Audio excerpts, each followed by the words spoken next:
క్రీస్తునందు ప్రియ సంఘమా, ప్రభువైన యేసు నామమున మీ అందరికీ శుభములు.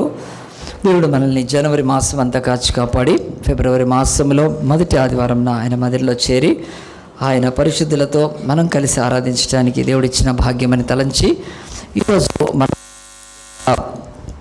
పరిశుద్ధ దేవాలయంలో పరిశుద్ధులుగా కూడుకున్నప్పుడు దేవుడు తన వాక్ ద్వారా మాట్లాడుతూ మనల్ని బలపరిచి నడిపించేవాడు కనుక మరి ఈ యొక్క సమయంలో పోయిన నెల అంతా కూడా అది ప్రారంభ నెల కనుక బిగినింగ్ మంత్ కనుక మనం బిగినింగ్స్ గురించి నేర్చుకున్నాం. 7వ తారీఖు అనే జనవరి 1 ఆ యొక్క ఆదివారము మంచి ప్రారంభం ఏంటో మనము బైబిల్లోంచి నేర్చుకున్నాం. అది యూట్యూబ్లో ఉంది. ఆ తర్వాత 14వ తారీఖున మరి బైబిల్ ప్రకారము గొప్ప ప్రారంభము కానీ నేర్చుకున్నాం. ఆ తర్వాత 3వ వారము సరి అయిన ప్రారంభము, రైట్ బిగినింగ్ నేర్చుకున్నాము. మరి పోయిన వారం ఏం నేర్చుకున్నాం నీకే తెలుసు. అద్భుతమైన, వెరీ గుడ్ అమ్మ వనిత, అద్భుతమైన ప్రారంభం గురించి నేర్చుకున్నాం. సో ఆ ప్రారంభం నెల అయిపోయింది. మరి ఈ నెల ఇంకొక సిరీస్ లేకపోతే ఇంకొక విషయాలు నేర్చుకోవటానికి దేవుడు మనకు కృప దయచేసి నడిపించాలని మరి ఈ నెల, ఈ సంవత్సరము ఈ చర్చికి ఒక ప్రత్యేకమైన నెల ఇది. ఎందుకనంటే అది నేను చివరిలో చెప్తాను. మరి ఈ నెల ఈ బైబిల్లో మనం ఆ విషయాన్ని నేర్చుకోవటానికి మనందరికీ దేవుడు చేతులు ఇచ్చాడు. వీటిని హస్తాలు అంటాం, హస్తాలు చేతులు అంటాం. మరి చేతికి మనం చూస్తే ఎప్పుడైనా ఎన్ని వేళ్ళు ఉన్నాయి? 5 ఫింగర్స్ ఉన్నాయి. ఎందుకు 5 ఫింగర్స్ ఉన్నాయి? ఎప్పుడైనా ఆలోచించారా? ఈ యొక్క భూమి మీద ఉన్న ఈరోజు 800 కోట్ల మంది, 800 crores ఎవరైతే ఉన్నారో అందరికీ కూడా మానవులకు 5 వేళ్ళే ఉంటాయి కదా. ఆఫ్రికా పోతే 6 వేళ్ళు, ఆస్ట్రేలియా పోతే 4 వేళ్ళు. ఏముండవే? రంగు మారుతుంది, వారి యొక్క వేషధారణ మారుతుంది, వారి స్టైల్, హెయిర్ స్టైల్ మారచ్చేమో, ఇంకా వస్త్రధారణ, ఆహారం మారచ్చు. కానీ మానవుడికి ఎక్కడికి పోయిన ఎన్ని వేళ్ళు ఉంటాయండి? చేతికి 5 వేళ్ళు. 6 వేళ్ళు ఉన్న వాళ్ళు ఎవరు లేరు. 4 వేళ్ళు ఒకవేళ తగ్గి కదా, సరిగ్గా పోషకాహారాలు లేవని చెప్పి కడుపులో బిడ్డలు మరి ఉన్నప్పుడు తల్లులు మంచి ఆహారం తీసుకోకపోతే పుట్టడమే డిఫెక్ట్తో పుడతారు కనుక 3 ఏళ్ళు 4 ఏళ్ళు పుడుతున్నారా? లేదు. ఎంత బలహీనంగా పుట్టినా 5. ఎందుకు 5 వేళ్ళు దేవుడు పెట్టాడు? ఎప్పుడైనా ఆలోచించారా? అసలు 5 వేళ్ళు ఎందుకు దేవుడు పెట్టాడు? ఆయన మానవుని సృష్టించినప్పుడు, ఆదామును మట్టిలోంచి చేసినప్పుడు అతనికి ఒక చెయ్యి ఉండాలని, ఆ చెయ్యికి 5 వేళ్ళు ఉండాలని ఆయన నిర్ణయించాడంటే ఆయన ప్రతి దానిలో జ్ఞానం ఉంచాడు కనుక ఈ యొక్క బైబిల్ చెప్తుంది 5 దేనికి సూచన? మొట్టమొదటి చెప్తాను నేను. అది ఎందుకనంటే ఈ భూమిని మీద మానవుని పెడితే ఈ భూమి, ఈ యొక్క ఎర్త్ అనే ప్లానెట్, ఇది పంచభూతాలు ఉన్నాయి. పంచ అంటే 5 కనుక 5 భూతాలు ఉన్నాయి. ఏమిటవి? భూమి, ఆకాశము కదండి, ఆ తర్వాత నీరు, నిప్పు, ఆ తర్వాత గాలి. 5 అయిపోయినాయి. 5 పంచభూతాలు. సో పంచభూతాల్లో మనం ఉంటామని, పంచభూతాల్లోనే ఈ శరీరము మరి మనుగడ సాధిస్తుందని అలాగున దేవుడు తయారు చేసి పెట్టాడు కనుక 5 వేళ్ళు పంచభూతాల్లోనూ ఉన్నావు కనుక 6వ భూతం ఏమీ లేదు, 7వ దయ్యం ఏమీ లేదు కనుక పంచభూతాలు ఉన్నాయి. కనుక రెండోది 5 వేళ్ళు దేవుడు ఎందుకు పెట్టాడు అని అంటే బైబిల్ చెప్తుంది 5 వేళ్ళు. ఎందుకనంటే ఈ భూమి మీద 5 అనేది దేవుడు నిర్ణయించిన ఒక నిజమైన సంఖ్యలో మానవులు మర్చిపోకుండా ఉండటానికి ఈ భూమి మీద ప్రభు ఈ లోకానికి వచ్చాడు. ఆయన తన ప్రాణాన్ని పెట్టాడు. ఆయన సిలువకి రక్తం కార్చి మరణించి సమాధి అయ్యి ఆయన చక్కగా పరలోకానికి వెళ్ళిపోయాడు. వెళ్ళిపోయినప్పుడు ఆయన సంఘాన్ని వదిలేసి వెళ్ళిపోయాడా? ఆయన సంఘాన్ని పట్టించుకోకుండా వదిలిపోయాడా? లేదండి. ఆయన అక్కడ కూడా ఉంది. ఏ తెల్లైనా తన ఇంట్లోంచి బయటికి పోవాలంటే పిల్లలుంటే ఎవరికి అప్పచెప్పిపోతుంది. పసిపిల్లలు ముఖ్యంగా ఉంటే ఎట్లా అయినా అప్పచెప్పుతుంది. ఎవ్వరు లేకపోతే కనీసం పక్కింటి వాళ్ళని కొంచెం సేపు మా బాబుని చూసుకోండి అని పొయ్యి వస్తుందని కదా. అలాగున కన్న తల్లిదండ్రుల ప్రేమ పిల్లలను అలాగున వదిలిపెట్టారు కదా. ఖచ్చితంగా వాళ్లకు ఏదో ఒక, ఇంకెవ్వరు లేకపోతే పాపము, అత్తలు లేకపోతే, మామలు లేకపోతే, పెద్దవాళ్ళు ఇంట్లో లేకపోతే గతి లేక తీసుకెళ్ళి పసిపిల్లలను ఈరోజు ఆ యొక్క క్రష్ అంటారు కదా, దాంట్లో వేస్తున్నారు కదండి. పిల్లల్ని ఎవ్వరు వదిలిపెట్టరు కదా. అలాంటిది దేవుడు సంఘాన్ని స్థాపించి సంఘాన్ని గాలికి వదిలేసి వెళ్ళిపోయాడా? ఏం వెళ్ళిపోలేదండి. ఆయన సంఘానికి 5గురిని నియమించాడు.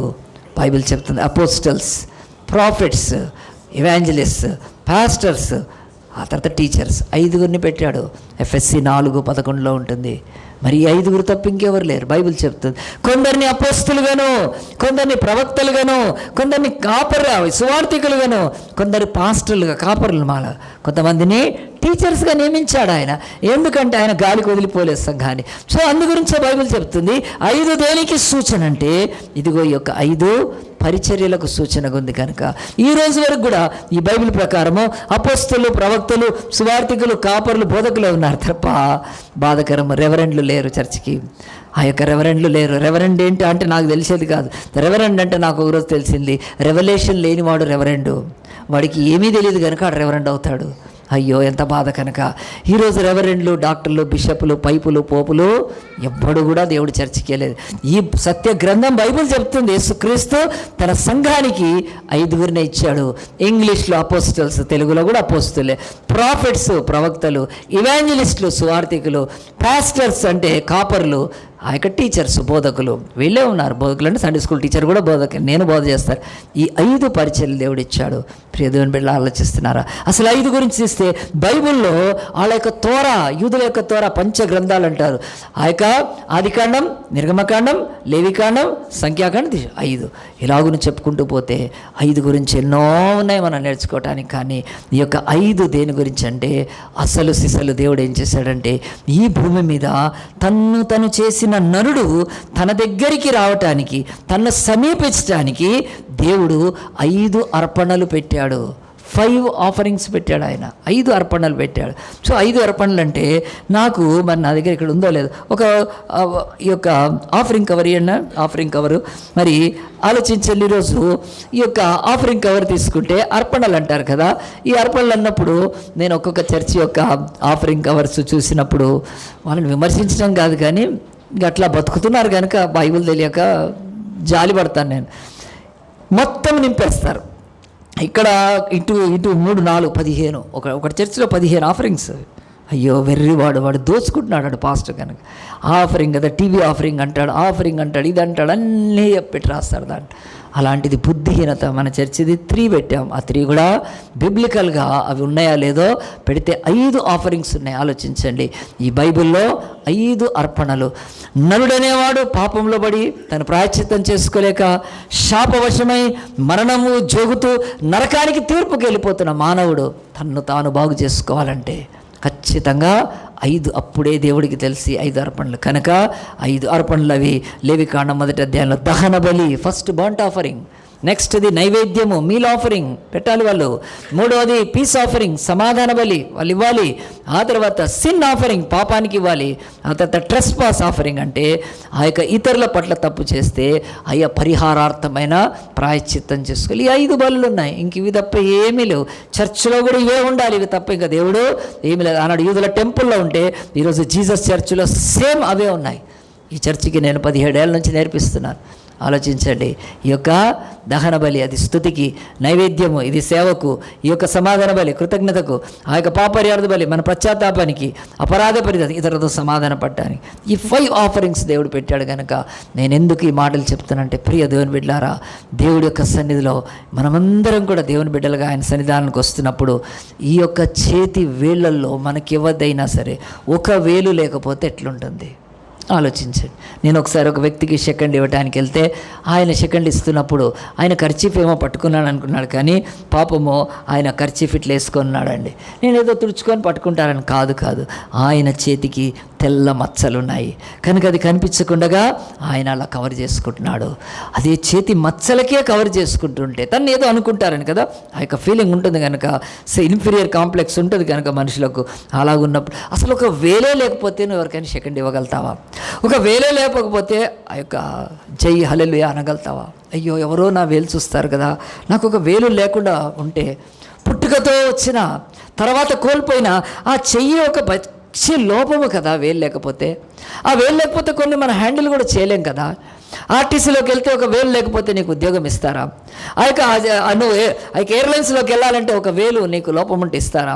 లేకపోతే మిలిటరీలోకి వెళ్ళాలి పట్టుకోవాలి కదా, నీకు ఒక వేలు లోపం ఉంటే ఇస్తారా? అయ్యో ఎంటుక వాసితో పాపం ఎంతమంది పోలీసులో మిలిటరీలో జాబ్ కోల్పోతుంటారు. ఎంత వాళ్ళు అనుకున్నది ఉండాలి కదా. అట్లాంటిది ఒక వేలే లేకపోతే నిన్నెవడు సెలెక్ట్ చేస్తాడు? అది లోపమే. ఇక పెళ్ళిళ్ళ దాకా వస్తే కదండి, ఎవరైనా దాచిపెట్టగలుగుతారా? అమ్మాయికి ఒక వేలు ఉండదు అని చెప్తే ముందే చెప్పాలి, లేకపోతే కథ ముందే చెప్తే ఇంకొంచెం కట్నం ఎక్కువ తీసుకుంటారు వాళ్ళు, ఇంకా డిమాండ్ చేయొచ్చు కదా. అసలు ఒక వేలు లేకపోతే పెళ్లి విషయంలో దాచిపెట్టగలుగుతారా? ఆలోచించండి. ఈరోజు బైబిల్ చెప్తుంది, ఈ యొక్క చర్చిలో దేవుని యొక్క వాక్య ప్రకారము ఈ నెల ఏమి నెల అది నేను చెప్తాను. దయచేసి ఆ యొక్క ఆదికాండము 8వ అధ్యాయము 7వ అధ్యాయము 6వ అధ్యాయంలోకి వెళ్తే, జెనసిస్లో 6th 7th చాప్టర్స్ ఆర్ 8, 7, 6 చాప్టర్స్లో భూమి మీద దేవుడు నరులను చేశాడు. ఆ నరులు భూమి మీద విస్తరించారు. వాళ్ళు దేవుని కుమారులు మరి నరుల కుమార్తె వివాహం చేసుకున్నప్పుడు ఇక భూమి మీద అక్రమం విస్తరించిపోయింది, అన్యాయం విస్తరించిపోయింది, దోపిడీ విస్తరించిపోయింది. వాళ్ళ మార్గాలని చెడుపుకున్నారు, నాశనం అయిపోయారు మనుషులు, చాలా భయంకరంగా. ఇక దేవుడు మనుషులను చేసి ఆయన సంతాపం పొందాడు. అయ్యో ఇంతగా చెడిపోయారని వారు భయంకరంగా లోకాన్ని బలత్కారంతో నింపేశారు. ఎవరు కూడా బ్రతకట్లేదు. అలాంటి పరిస్థితుల్లో దేవుడు ఏమనుకున్నాడండి, నేను ఈ భూమి మీదుగా నరులను బతకనివ్వను, వీరిని నాశనం చేసేస్తే ఇక మానవ జాతే ఉండదు, నాశనం చేస్తే నరజాతే ఉండదు. ఈరోజు మానవుల్ని కాపాడుకోవాలని దేవుడు ఆయన ఆలోచన ఎట్లయినా కలిగి ఉంటాడు. మరి ఈరోజు జంతువులు చచ్చిపోతున్నాయనే, పక్షులు చచ్చిపోతున్నాయనే, ఈరోజు ఎండేంజర్ స్పీసీస్ అని ప్రభుత్వము ఎవరైనా పులిని చంపితే వాడిక బయటికి రాడు. ఎందుకు ఇంకా వాడు అనుకోవచ్చు నేను టైగర్ అంటే ఇంకా నువ్వు టైగర్ ఎగబోయినట్టు లోపలికి కుదరదు. ఎందుకు? అవి ఎండేంజర్. భూమి మీద పులులు అంతరించిపోతున్నాయి, ఎన్నో జీవరాశులు అంతరించిపోతున్నాయి.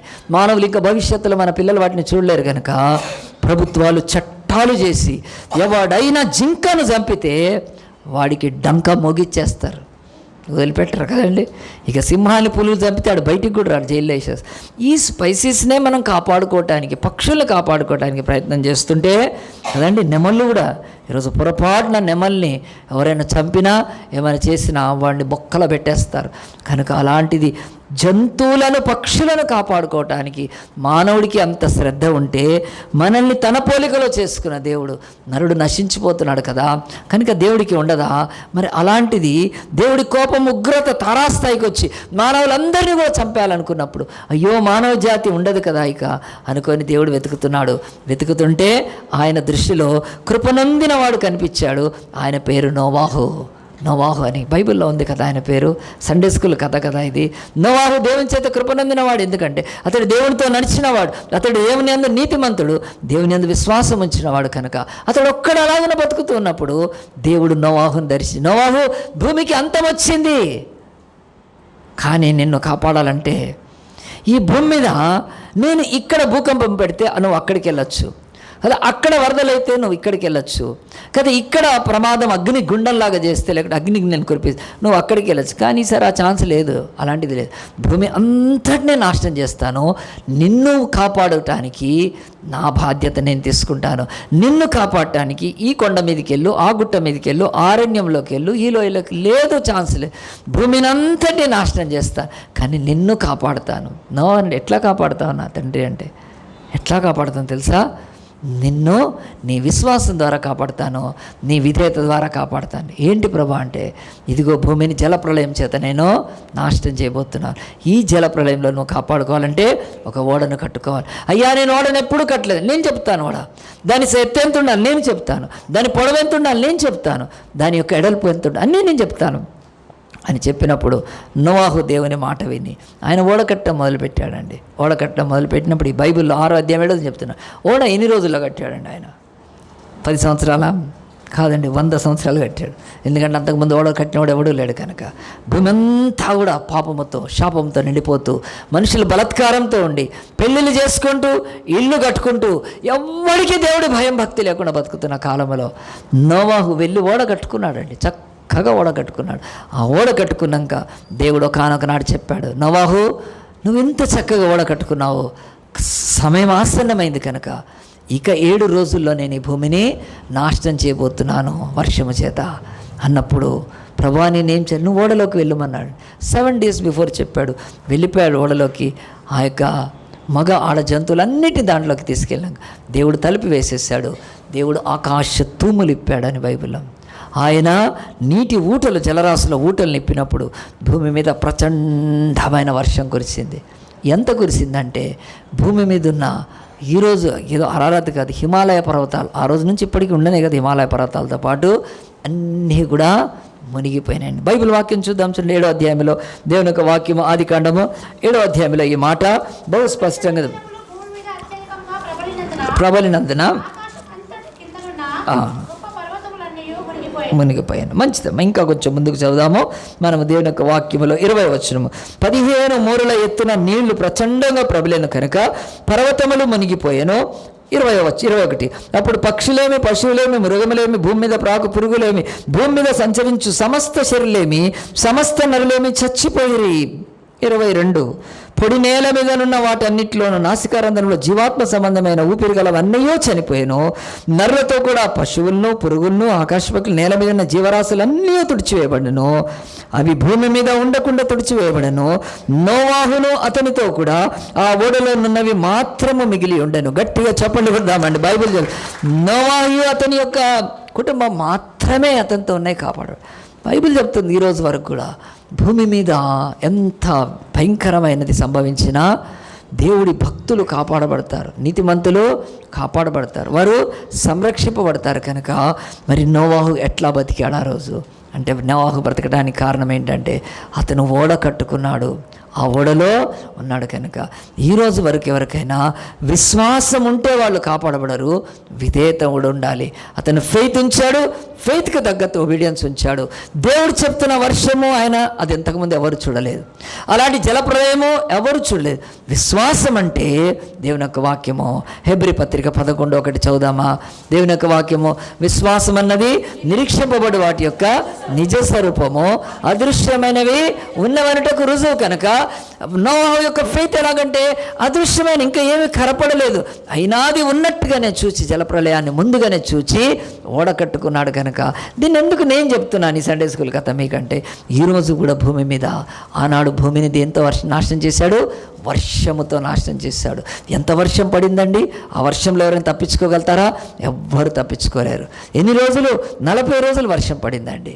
నేను చెప్తాను, 3 రోజులు కాదు 2 రోజులు వర్షం పడితే ఈ బిల్డింగ్ మునిగిపోయిందండి. 2020 అక్టోబర్ 14వ తారీఖున ఈ యొక్క మందిరం ఇప్పుడు మనం కూర్చున్నాయి, ఈ ఫ్యాన్లు తడిసిపోయినాయి, ఫ్యాన్లు మునిగి ఉన్నాయి, వెంటిలేటర్ లెవెల్లో నీళ్ళు వచ్చాయి.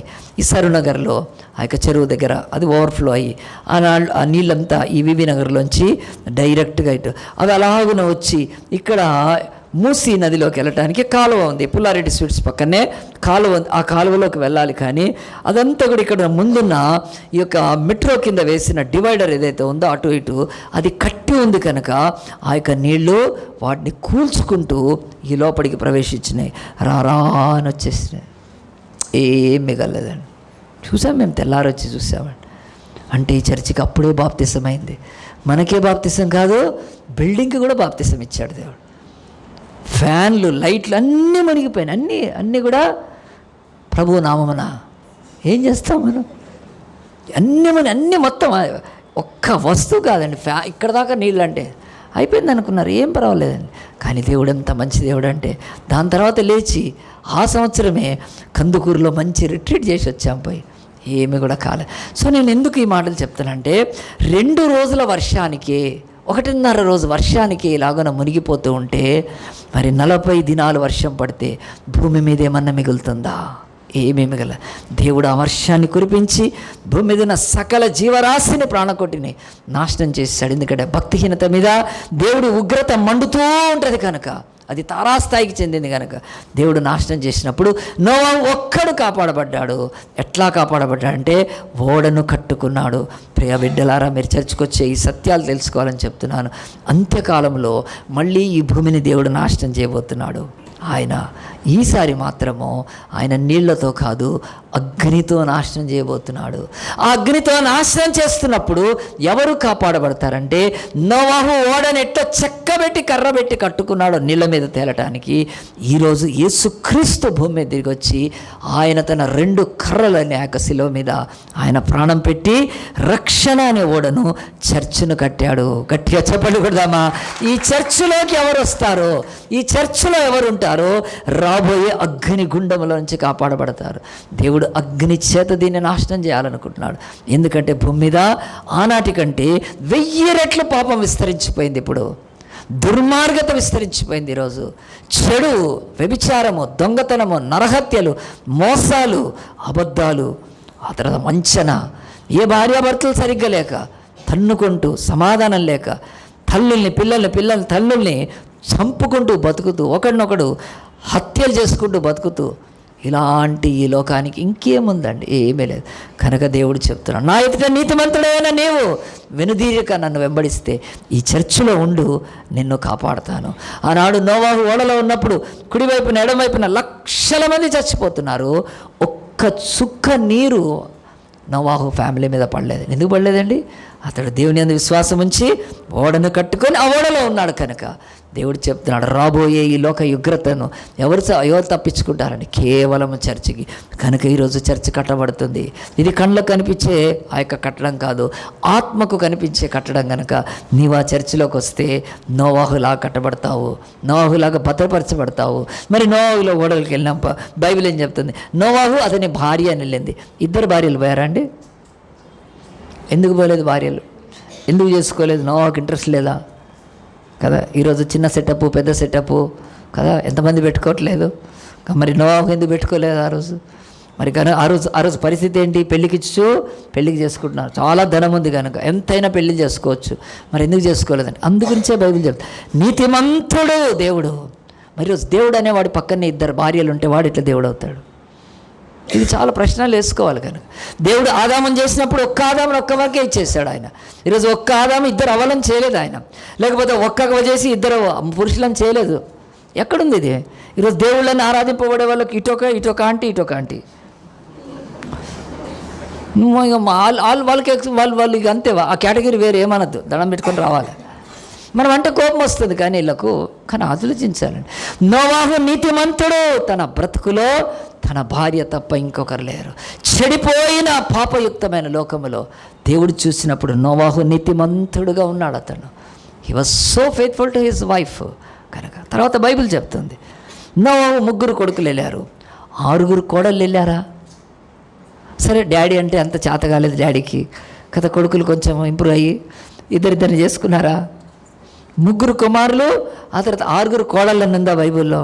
లేదు. ఎందుకంటే తండ్రిని బట్టి బిడ్డలు కూడా కదా. తండ్రి కదా 2 పెళ్ళిళ్ళు చేసుకుంటే కొడుకు రేపు 4 చేసుకుంటాడు కదా. ఏమైంది డాడీ, నువ్వు 2 కాడ ఆగిపోయావు, నేను 3, 4 దాకా వెళ్ళానంటాడు. ఏది మోడల్? ఏది తండ్రిది? వాడే దిక్కుమాలినాడు కనుక, వాడి నమ్మకత్వం లేదు కనుక, తన పెళ్లి భార్య పట్ల కనుక. మరి బైబిల్ చెప్తుంది, నోవాహు 3 కుమారులు 3 కోడళ్ళే లోపలికి వెళ్ళారు. అంటే దే ఆర్ ఫెయిత్ఫుల్ కనుక. ఇక్కడ నోవాహు యేసుక్రీస్తుకు సూచకుంటే ఆయన కుమారులు సేవకులుగా సూచనలుగా ఉన్నారు. వాళ్ళు కూడా ఉండాలి. సేవకులు కూడా బట్టెవాజు బతకకూడదు. పాస్టర్లు అదైనా అడ్డమైన బతికితే ఆడు సేవకుడు కాదాడు, వాడికి మోడల్ ఉండాలి. కనుక నోవాహు యేసుకు సూచన అయితే ఓడకట్టే నోవాహు ఆయన కుమారులు ఈరోజు సేవకులకు సూచనగా ఉండి వాళ్ళ ద్వారా కూడా వాళ్ళ లైఫ్ ఉండాలి. కనుక వాళ్ళు లోపలికి వెళ్ళిన తర్వాత బైబిల్ చెప్తుంది, ప్రతి మేల్ అండ్ ఫీమేల్ ఆ యొక్క ఓడలోకి వెళ్ళిపోయాక, దేవుడు దాన్ని సీల్ చేసేసినాక, దేవుడు ఆకాశం నుంచి వర్షం కురిపించిన తర్వాత భూమి అంతా కూడా నాశనం అయిపోయినాక ఏం జరిగింది? సండే స్కూల్ కథ మనందరికీ తెలుసు. నోవాహు లోపడైపోయాడు, బయటికి రాలేకపోయాడుగా. ఎంతకాలం అయిపోయింది? 1 year అయిపోయింది. 1 సంవత్సరం పాటు లోపల ఉండిపోయాడు. 1 సంవత్సరం పాటు లోపల ఉన్నప్పుడు దేవుడు నన్ను మర్చిపోయాడేమో అనుకుంటే 8వ అధ్యాయం తీయండి. తర్వాత బైబిల్ చెప్తుంది, తను అనుకున్నాడా? దేవుడు మనకు అట్లా రాస్తున్నాడు కానీ దేవుడు ఏది మర్చిపోయేవాడు కాదు. 8వ దేవుడు నోవాహును అతనితో కూడా ఓడలో ఉన్న సమస్త జంతువులను సమస్త జ్ఞాపకము చేసుకొనెను. బైబిల్ చెప్తుంది దేవుడికి మతి మరుపు ఉండదు కనుక ఇది జ్ఞాపకం చేసుకునేది. ఇది ఓన్లీ బైబిల్ స్టడీకి వచ్చిన వాళ్ళు, లేకపోతే బైబిల్ కాలేజీ వాళ్ళకైతే చెప్పొచ్చండి. కనుక ఇప్పుడు మీకు వదిలేసేయండి. దేవుడికి ఏమీ మరపు ఉండదండి, ఆయన ఏమి మరిచేవాడు కాదు. కానీ దీనికి ఒక ఇంగ్లీష్ వర్డ్ కూడా ఉంది. కనుక దేవుడు తాను మానవులకు ఏదైనా చెప్పాలనుకుంటుంటే మానవుల భాషలో చెప్తాడు, మానవులకు అర్థమయ్యేటట్టు చెప్తాడు. చిన్న పిల్లల్ని కదండి, చిన్న పసిపిల్లల్ని కదా, ఎవరైనా ఉంటే గో అండ్ డ్రింక్ వాటర్ అని చెప్తే వాళ్ళకి అర్థం కాదు. లేకపోతే పసిపిల్లల్ని కదా, నువ్వు వెళ్ళి ఆ యొక్క శుద్ధమైన నీరు త్రాగుము అంటే పిల్లలు ఇట్లా చూస్తారు. అంతే కదా. నాన్న లాల తాగంటే లాల తాగుతారు. బుజ్జి లాల తాగంటే తాగుతారు. ఎందుకు లాల తాగుతారు? లాల అంటే వాడికి వాటర్ అని తెలుసు అంత. సో ఈ దేవుడి యొక్క అపార జ్ఞానం ఎదుట మానవుడి బుద్ధి జ్ఞానాలు ఎక్కడండి? నథింగ్. కనుక దేవుడు ఏదైనా చెప్తే మనకు అర్థమయ్యే భాషలో చెప్తాడు అంతే. కనుక అంతేగాని ఈ ఒక ఇంట్లో నాన్న లాల తాగు అని చెప్పి అదే ఆఫీస్కి వెళ్ళి తన కొలీగ్తో లాల తాగంటే నీకేమైంది రా అంటది. క్యా హోగా తెరుకు అంటది. అక్కడ కుదరదు అక్కడ కదండి. అక్కడ లాంగ్వేజ్ కరెక్ట్ యూజ్ చేయాలి అంతే తప్ప కాదు. సో బైబిల్ చెప్తుంది దేవుడు మనతో మాట్లాడే భాష ఆయన విశ్వ జ్ఞానంలో ఉండే భాష అది కాదు. దైవ కుమారులకే అర్థమవుతుంది. గాబ్రియేలు, మిఖాలు, ఉరియేలు, కథ రఫాయేలు దూతలు, తండ్రి అయిన ఆ యొక్క కుమారుడైన దేవుడు వాళ్ళు మాట్లాడితే ఎవరు అర్థం చేయాలి? ఆ జ్ఞానానికి మనం అట్టేని కావాలి. ఈరోజు నాకు ఎన్నో చెప్పినా నేను అసలు బయటకు కూడా చెప్పలేను. బికాజ్ ఎందుకంటే బైబిల్ 30 ఏళ్ల నుంచి నేర్చుకుంటున్నా కాబట్టి. సో ఇక్కడ మెటాఫార్మికల్ కంటే ఇంకొక మంచి ఇంగ్లీష్ వర్డ్ ఉంది. అది బైబిల్ జ్ఞాపకం చేసుకున్నాడంటే మర్చిపోయినట్టు కాదు. ఆయన తన పనిని నోవాహు మీద తిరిగి ఆయన తీసుకొచ్చాడు అంతే. ఆయన మర్చిపోవడం కాదు. అప్పుడు జ్ఞాపకం చేసుకున్నట్టుగా ఉంటే బైబిల్ ఏం చెప్తుంది? దేవుడు భూమి మీద వాయువును సిరినలు చేయడం వల్ల నీళ్లు తగ్గిపోయాయి. ఆ నీళ్లు క్రమక్రమంగా తగ్గిపోయినాయండి. రోజు రోజుకి సంవత్సరం వచ్చిన నీళ్లు ఎన్ని రోజులు? ఆ యొక్క 40 దినాలు పడిన వర్షము. ఆ తర్వాత ఇంకొక బైబిల్ చెప్తుంది అనుకుందాం 40 దినాలంటే ఒక 1.5 మంత్ అనుకోండి. 1.5 మంత్ అంటే ఇంకా మరి బైబిల్ చెప్తున్నట్టుగా మనం 12 నెలల్లో ఆ యొక్క బైబిల్ 9.5 మంత్స్ దాదాపుగా భూమి మీద నీళ్ళలాగా నెంకిపోతున్నాయి. గాలి విసర్జిస్తుంటే తగ్గి తగ్గి తగ్గి ఉన్నప్పుడు లోపల నోవాహు బిక్కు బిక్కు బిక్కు అని ఉంటున్నాడు. ఏం బయటికి ఏమీ లేదు. బయట మరణ మృదంగము. ఎటు చూసినా కానీ లోకములో మనుషులు లక్షల మందిలో ఆ రోజు చచ్చిపోయారండి. తను లోపల కూర్చొని ఉన్నాడు. మరి ఏమవుతుందో తెలియదు కనుక అతను బయటికి రావడానికి అవకాశం లేదు. నీళ్లున్నాయి కనుక చివరికి ఓడ కదులుతున్నంతసేపు అతను అనుకోలేదు. కానీ ఓడ వెళ్ళి అరారాత్ అని ఒక పర్వతాలు, ఈరోజు అది టర్కీలో ఉందండి. ఇది టర్కీ అనే ఒక దేశం ఉంది. మన భారతదేశం పక్కన పాకిస్తాన్ పక్కన ఆఫ్ఘనిస్తాన్ పక్కన ఇరాన్ ఉంటుంది. పైన టర్కీ ఉంటుంది. టర్కీ అనే ఒక దేశంలో ఈ యొక్క అరారత్ కొండలు ఉన్నాయి. ఈ బైబిల్ ఏం పిట్టకథ కట్టుకథ కాదు. కనుక అక్కడ దేవుడు ఆ యొక్క అరారత్ కొండ మీద అది ఆగిపోయిన చేసినాక నీళ్ళన్నీ ఇంకిపోయిన తర్వాత దేవుడు నోవాహును ఓడలోంచి బయటికి వెళ్ళమని ఏమీ చెప్పలేదండి. అతను వెయిట్ చేస్తున్నాడు. తన జ్ఞానాన్ని ఉపయోగించి పైన కప్పు తీసి చూసినప్పుడు ఏమవుతుందంటే పర్వతాలు కనిపిస్తున్నాయి. ఒకనాడు పర్వతాలు కూడా కనిపించలేదు. కానీ నీళ్లు తగ్గుతున్నా కొద్దీ పర్వతాలు కనిపిస్తున్నాయంటే ఆహా ఇక నీళ్లు తగ్గుతున్నాయని అనుకొని ఆయన ఇంకా నీళ్లు తగ్గినాక తన యొక్క మేధస్సును జ్ఞానాన్ని ఉపయోగించి అతను ఏం చేశాడంటే నేను బయటికి రావాలంటే దానికి ఎలాంటి అనుకూలత అని చెప్పి తను ఆ యొక్క ఓడలో ఉన్న ఒక కాకిని తీసుకొని వదిలాడండి. ఎందుకు ఎట్లా ఉందో చూస్తుందని చెప్పి ఆ కాకి వెళ్ళి ఏం చేసింది తెలుసా? అది రిటర్నే రాలేదు. అది థ్యాంక్స్. మనం కూడా కొంతమంది పంపితే ఎవడు రాడండి వాపస్. అందు గురించి నోవాహు కాకి అని ఒక సామెత ఉంది. మీ ఇళ్ళల్లో ఉంటే కూడా చూసుకోండి. నేను పంపిస్తే వాపస్ రారు. ఆ కాకి వెళ్ళిపోయింది. అది ఇక రాలేదు. అది ఎందుకు రాలేదనంటే అది ఇటు అటు తిరుగుతూ ఉందంట. ఎందుకు తిరుగుతుందంటే ఇటు అటు ఈ యొక్క భూమి మీద లక్షల మందిలో చచ్చిపోతే ఎన్నో శవాలు కొట్టుకొని పోతే కొన్ని శవాలనుంటే వాటిని తినటానికి ఇష్టపడుతుంది. అది కాకి కుళ్ళిపోయింది తింటుంది. కాకి ఆ యొక్క పనికి మాలిని తింటుంది కనుక అది తినుకుంటూ తను వచ్చిన ఓడను మర్చిపోయింది. చాలామంది అంతే ఈరోజు ఏ ఓడలో ఏ ప్రభులో ఏ రక్షణలో పొందామో దాన్ని మర్చిపోయి లోకములో ఉన్నదంతా శరీరాశ నేత్రాశ జీవబలంగా వాటి మీద ఫీడ్ చేసుకుంటారు. ఎందుకంటే ఇంతకాలం ఓడలో ఉంటే ఎట్లా ఉంది? ఓడలో ఉంటే చేతులు కట్టుకోవాలి, ముసుగేసుకోవాలి. ఆ కాకి అస్సలు దానికి ఇష్టం లేదు. దానికి బహు జబర్దస్త్ ఉంటుంది అసలు. ఎందుకంటే బుద్ధి అంతా బయట తిరిగేదే కనుక. ఒక్కసారి నోవాహు వదిలిపెడితే ఏం చేసింది? పోయి మంచిగా. ఈరోజు మానవుడి యొక్క బుద్ధి కాకి బుద్ధి అయితే అది నోవాహు ఓడలో ఉన్న దానికి ఏం మార్పు ఉండదండి. ఎంత మంచి చర్చిలో ఉన్నా అది కాకి అది కనుక అది పోయి ఏం చేస్తుంది? అది పనికి మాలినవి తిండి. అది రిటర్న్ రాలేదు.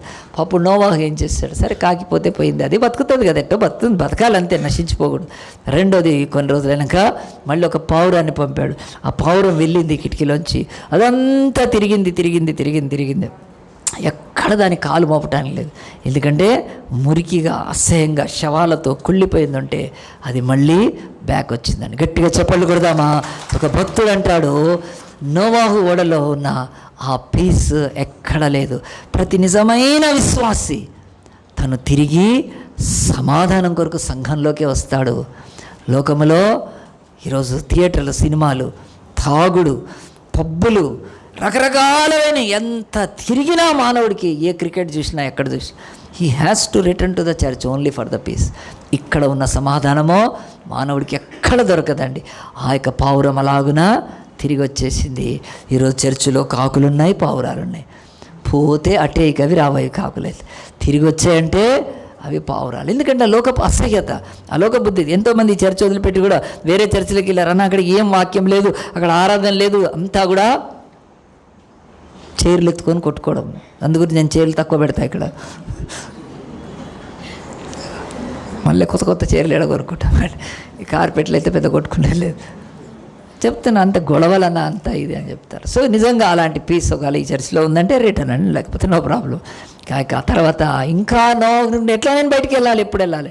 ఒక వారం రోజులు ఆగి ఆయన ఏం చేశాడంటే మళ్ళీ ఒక నల్ల పావురాన్ని బయటికి పంపించాడు. ఆ పావురం వెళ్ళింది అంతా చూసి ఒక ఓలివ చెట్టు ఉంటే ఆ ఓలివ చెట్టు యొక్క కొమ్మ ఆకును తెంచుకొని నోట్లో పెట్టుకొని లాగున వచ్చేసిందండి. ఆ యొక్క నోవాహు దాన్ని తీసుకొని, ఓహో భూమి మీద నీళ్లు ఇంకిపోయినాయి, చెట్లు మొలుస్తున్నాయి, ఓలివ చెట్టు యొక్క ఆకును తీసుకొచ్చిందంటే ఇక భూమి మీద నేను అడుగు పెట్టచ్చు అని చెప్పి ఆ యొక్క మరి ఓలివ ఆకు, ఆ యొక్క పావురం తీసుకురావడం బైబిల్లో ప్రతిదానికి అర్థం ఉంటుంది. దేవుడు చెప్తున్నాడు, భూమి మీద మరణ మృదంగము, జల ప్రళయముతో సర్వ భూమి నాశనం అయిపోయి మహా వటవృక్షాలు. మన దగ్గర వటవృక్షాలు అంటే ఆ యొక్క రావి చెట్టు, ఇంకా పెద్ద పెద్ద చెట్లు, అవన్నీ కూలి నాశనం, ఏవి తిరిగి లేవలేదు. కానీ జల ప్రళయంలో 1 year భూస్థాపన అయిపోయిన ఒక ఓలివ మొక్క బయటికి లేచిందండి. గట్టిగా చెప్పండి కొడదామా? New life, the life that cannot be ended.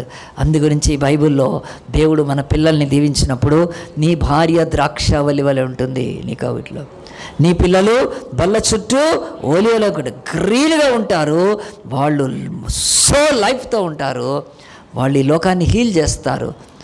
ఆ యొక్క ఓలివ మొక్క అన్నిటికంటే పెద్ద హర్బ్, అది మెడిసిన్కి వాడేది కనుక. ప్రియ దేవుని బిడ్డారా, దేవుడు ఆ యొక్క ఓలివ మొక్కను చూపించి చెప్తున్నాడు, బయట ఓలివ మొక్క నిలబడింది, లోపల నోవాహు నిలబడ్డాడు దేవునిలో.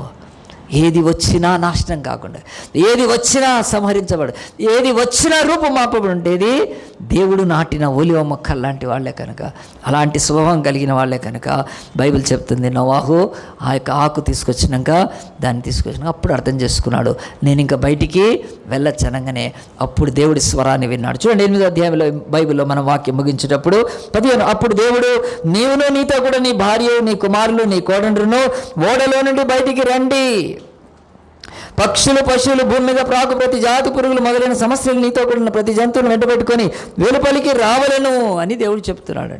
ఇక లోపల ఉండద్దు, మీరు బయటకు వచ్చేసాడు. వర్షం పడట్లేదు, భూమి మీద తీర్పు ఆగిపోయింది, తీర్పుని నేను అంతం చేశాను, కమ్అవుట్ అని దేవుడు బైబిల్లో చెప్తున్నాడండి. బైబిల్ మరి ఈ మాట చెప్తున్నప్పుడు దేవుడి యొక్క వాక్యం ఏం చెప్తుందంటే, మనకు వీళ్ళు బయటికి రావటము దేవుడి చిత్తము, వీళ్ళు భూమి మీద ఫలించి విస్తరించి తిరిగి భూమి మీద మనుషులతో నింపటము ఆయన ఆశీర్వాదం ఉండటం అయితే, మరి ఆలోచించండి, నోవాహు ఓడలో ఉన్నప్పుడు ఇక బయటకు వస్తున్నప్పుడు వాళ్ళ నోవాహు భార్య ఇద్దరు డిస్కస్ చేసుకోవాలి. ఇప్పుడు మనకు వరద అయిపోయింది, లేకపోతే జలప్రళయం అయిపోయింది, బయటికి పోయినాక మీరు వాళ్ళ భర్తతో ఒక మంచి ఇల్లు కట్టండి, మంచిది కట్టండి. ఎందుకంటే బయట వాతావరణమో చల్లగా, బయట భయంకరమైన పరిస్థితులు ఉన్నాయి కనుక ఫస్ట్ వెళ్ళి ఇల్లు కట్టాలంటే, అప్పుడు నోవాహు 3 కుమారులు కూర్చొని కదా, నోవాహు డాడీ మేము కూడా కడతాం నీతోటి, ఎందుకంటే 100 ఏళ్ళు వాళ్ళ యొక్క ఓడ కట్టిన అనుభవం ఉంది వాళ్ళకు.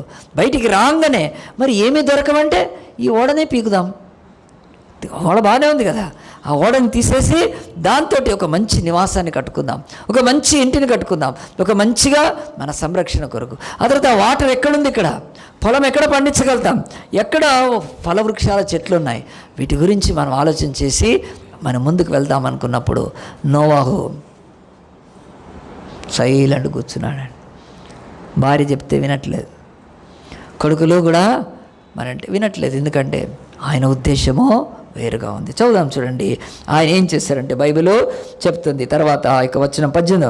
కాబట్టి నోవాహు అతనితో కూడా అతని కుమారులు, అతని భార్య, అతని కోడలు బయటికి వచ్చి ప్రతి జంతువును, ప్రాకు, ప్రతి పురుగును, ప్రతి పెట్టెయు, భూమి మీద సంచరినవన్నీ వాటి వాటి జాతులు చొప్పున ఆ ఓడలోండి బయటికి వచ్చు. ఇంకోసారి గట్టిగా చప్పట్లు కొట్టాలండి బైబిల్. ఎందుకంటే ఓడలోకి వెళ్ళినవి సగం బయటికి రాలేదండి. ఈరోజు మనం ఏదైనా బ్యాంకులో డబ్బు పెడితే సగం కూడా వస్తుందా? రాదు. మనపురంలో పెడుతున్నారా బంగారం? అది ఎగిరిపోతే మీ బంగారం మీకు ఉండదు. చాలాసార్లు మనం దేంట్లోనే పెడితే అవి రిటర్న్ రావచ్చు, పోవచ్చు. కానీ దేవుడు ఎన్నిటి పంపించాడో అన్నీ బయటకు వచ్చినాయండి. ఇక్కడ 2, ఒకటి గాడ్స్ గ్రేస్, రెండోది కేర్ ఆఫ్ నోవాహు. నోవాహు పట్టించుకున్నాడండి వాడిని, ఆ జంతువుల కదా. తను హాయిగా ఉండి తను పండుకొని వాటిని పట్టించుకోకపోతే ఆయనకు మళ్ళీ సగం జంతువులు లోపల చచ్చాయి 1 ఇయర్లో. సగమో అయిపోయి ప్రతిదీ దేవుడు అతనికి అప్పచెప్పింది తిరిగి తీసుకొచ్చాడు. నాలాంటి సేవకులు ఇలాంటి మాటలు నమ్ముతారండి. దేవుడు నాకు ఎన్ని ఆత్మలను ఇచ్చాడు, ఆత్మలన్నిటినీ నేను మళ్ళీ దేవునికి అప్పచెప్పాలి. నేను నా దగ్గర ఉన్న ఆత్మలు పాపముతో, ఈ చర్చికి వచ్చే విశ్వాసులు పాపముతో, అవిధేయతతో, ఆ తర్వాత అవిశ్వాసముతో, ఆచారాలతో కదా, పెళ్ళికి తాళి కట్టాలని కదా, అది మన ఆచారం కాదు, మనకు అవసరం లేదు క్రైస్తవులు కదా. నిన్న తమ్ముడు పీటర్ నిలబడ్డాడు, ఎంత చక్కగా నిలబడ్డాడండి. పాపం ఇల్లంతా కూడా సమస్య ఉంది కనుక పీటర్, అతని ముందు మహేష్ అతను తప్ప వాళ్ళ ఇంట్లో ఫ్యామిలీలో ఎవ్వరూ నమ్మలేదు. క్రిస్టియన్ పెళ్లి చేసి నిన్న స్టార్ కన్వెన్షన్లో నాగారంలో ఈసేఎల్ దగ్గర తాళి లేకుండా పెళ్లి చేశానండి నేను. నిలబడాలి తెలుసా అండి, ఎంత నిలబడ్డాడు. చాలా వ్యతిరేకత వచ్చింది పాపం, కానీ నేను చేస్తుంది తప్పు కాదు. చివరికి నేను స్టేజ్ మీద ఉన్నప్పుడు నా పక్కన కూడా నిలబడి అన్నాడు, ఏమన్నా అంటున్నావు, ఏమన్నా అనుకున్నా బిడ్డ, ఏం లేదన్నా, నేను దాంట్లోకి వెళ్ళి బయటకు వచ్చాను కనుక నాకెందుకు మళ్ళీ అది, నాకెందుకున్నా, నేను తాళి కట్టేది ఏం లేదు నేను అని చెప్పి చక్కగా రింగ్స్ ఎక్స్చేంజ్ చేసుకొని, మంచి గార్లాండ్ ఎక్స్చేంజ్ చేసుకొని, మంచి డెడికేషన్ ప్రేయర్తో చేసేసాం నేను నా పెళ్ళి. చెప్తున్నాను, ఈరోజు ఈ చర్చికి వచ్చిన వాళ్ళందరూ కూడా నా చేతికి ఇచ్చిన వాళ్ళని నేను కాపాడి దేవుడి చేతికి అప్పచెప్పాలండి. కానీ ఈ లోకములో ఆయన విడిచిపెట్టి ఆచారాలు, ఈ లోక మతాలు, ఈ లోక దరిద్రాలు, ఈ లోకమైన శాపగ్రస్తమే లేకపోతే కోల్పోయినట్టే. నేను నోవాహు ఒక్క పక్షిని కానీ ఒక్క జంతువుని కోల్పోలేదండి. ఎందుకంటే ఈ భూమి మీద మనుగడ సాధించాలంటే నోవాహు కనుక దేవుడు మాలాగా పాస్టర్లకు ఇచ్చిన ప్రతి విశ్వాస కొరకు ప్రార్థన చేయాలండి. ప్రతి నీతిమంతుడిని దేవుడు ఇచ్చిన వాళ్ళని చేసిన వాళ్ళ నీతిలో కాపాడాలి కనుక పగలు రాత్రి శ్రమిస్తూ ఉంటాం పాస్టర్లు. అయినా మటుకు ఎంతోమంది అవిధేయులు, ఎంతోమంది తిరుగుబాట్లు, ఎంతోమంది వెనకబోయి బ్యాగ్గా మాట్లాడుకు వాళ్ళు లేనిపోని శిక్షలు తెచ్చుకుంటున్నారు. అది కూడా చూస్తున్నాను నేను. కానీ బైబిల్ చెప్తుంది, నోవాహుకి ఎవరిని దేవుడిచ్చాడో వాటిని తిరిగి మళ్ళీ కాపాడి బయటికి తీసుకొచ్చాడు. ఆయన భార్య, ఆయన కొడుకులు హాయిగా నిద్రపోతూ పైకెక్కి కదా, డెక్కెక్కి కదా, ఆ యొక్క క్రూజర్స్ మీద ఎక్కి సముద్రాన్ని అలల్ని చూస్తూ, అది ఏమీ లేదు, పైన ఏం కనిపించేది లేదు, అంత లోపడే. దేవుడు ఆ ఛాన్స్ ఇవ్వలేదు, దానికి ఒక్క కిటికీనే ఉండేది కనుక. అలాగున్న వారు శ్రద్ధగా కాపాడినందుకు వీళ్ళందరూ ఇదయ్యారు కనుక మరి అతను బయటకు వచ్చి ఏం చేశాడు, వాళ్ళ భార్య పిల్లలు డిస్కస్ చేసుకొని అవి ఏమీ చేయలేదు కనుక మన వాక్య భాగంలో ముఖ్యమైన దానికి వచ్చాము. చూడండి 20. అప్పుడు నోవాహు యెహోవాకు బలిపీఠము కట్టి పవిత్ర పశువులన్నిటిలోనూ పవిత్ర పక్షులన్నిటిలోనూ కొన్ని తీసుకొని ఆ పీఠం మీద దహన బలి అర్పించాను. ఇదేంటిది, విరుద్ధంగా చేస్తున్నాడైనా. బయటికి వచ్చి ఫస్ట్ ఆయన నివాసాన్ని కట్టుకోవాలి. బలిపీఠం కట్టుకుంటూ కూర్చుంటే ఎట్లా, ఆరాధన చేసుకుంటూ కూర్చుంటే ఎట్లా, దేవుడికి ఈ యొక్క అర్పణలు ఇస్తూ కూర్చుంటే ఎట్లా కదా.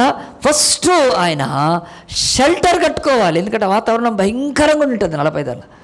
అసలు దీంట్లో ఈ బిల్డింగ్లో వాటర్ నిండిపోయినప్పుడు ఎంత అండి, మొత్తం నిండిపోతే ఇక్కడ దాకా అవి మళ్ళీ బయటికి వెళ్ళడానికి పంపులు పెట్టి చేసినప్పుడు తమ్ముడు సిహెచ్ ప్రవీణ్, మన చర్చికి దేవుడిచ్చిన ఒక వండర్ఫుల్ వాలంటీర్ సిహెచ్ ప్రవీణ్, ఆ బిడ్డ అయితే ఆ యొక్క రాత్రి వరకు నిలబడి వాళ్ళు మోటార్లు వేస్తూ ఉంటే ఈ పైపులోంచి లాగితే 6 days తోడారు దీంట్లోంచి నీళ్లు.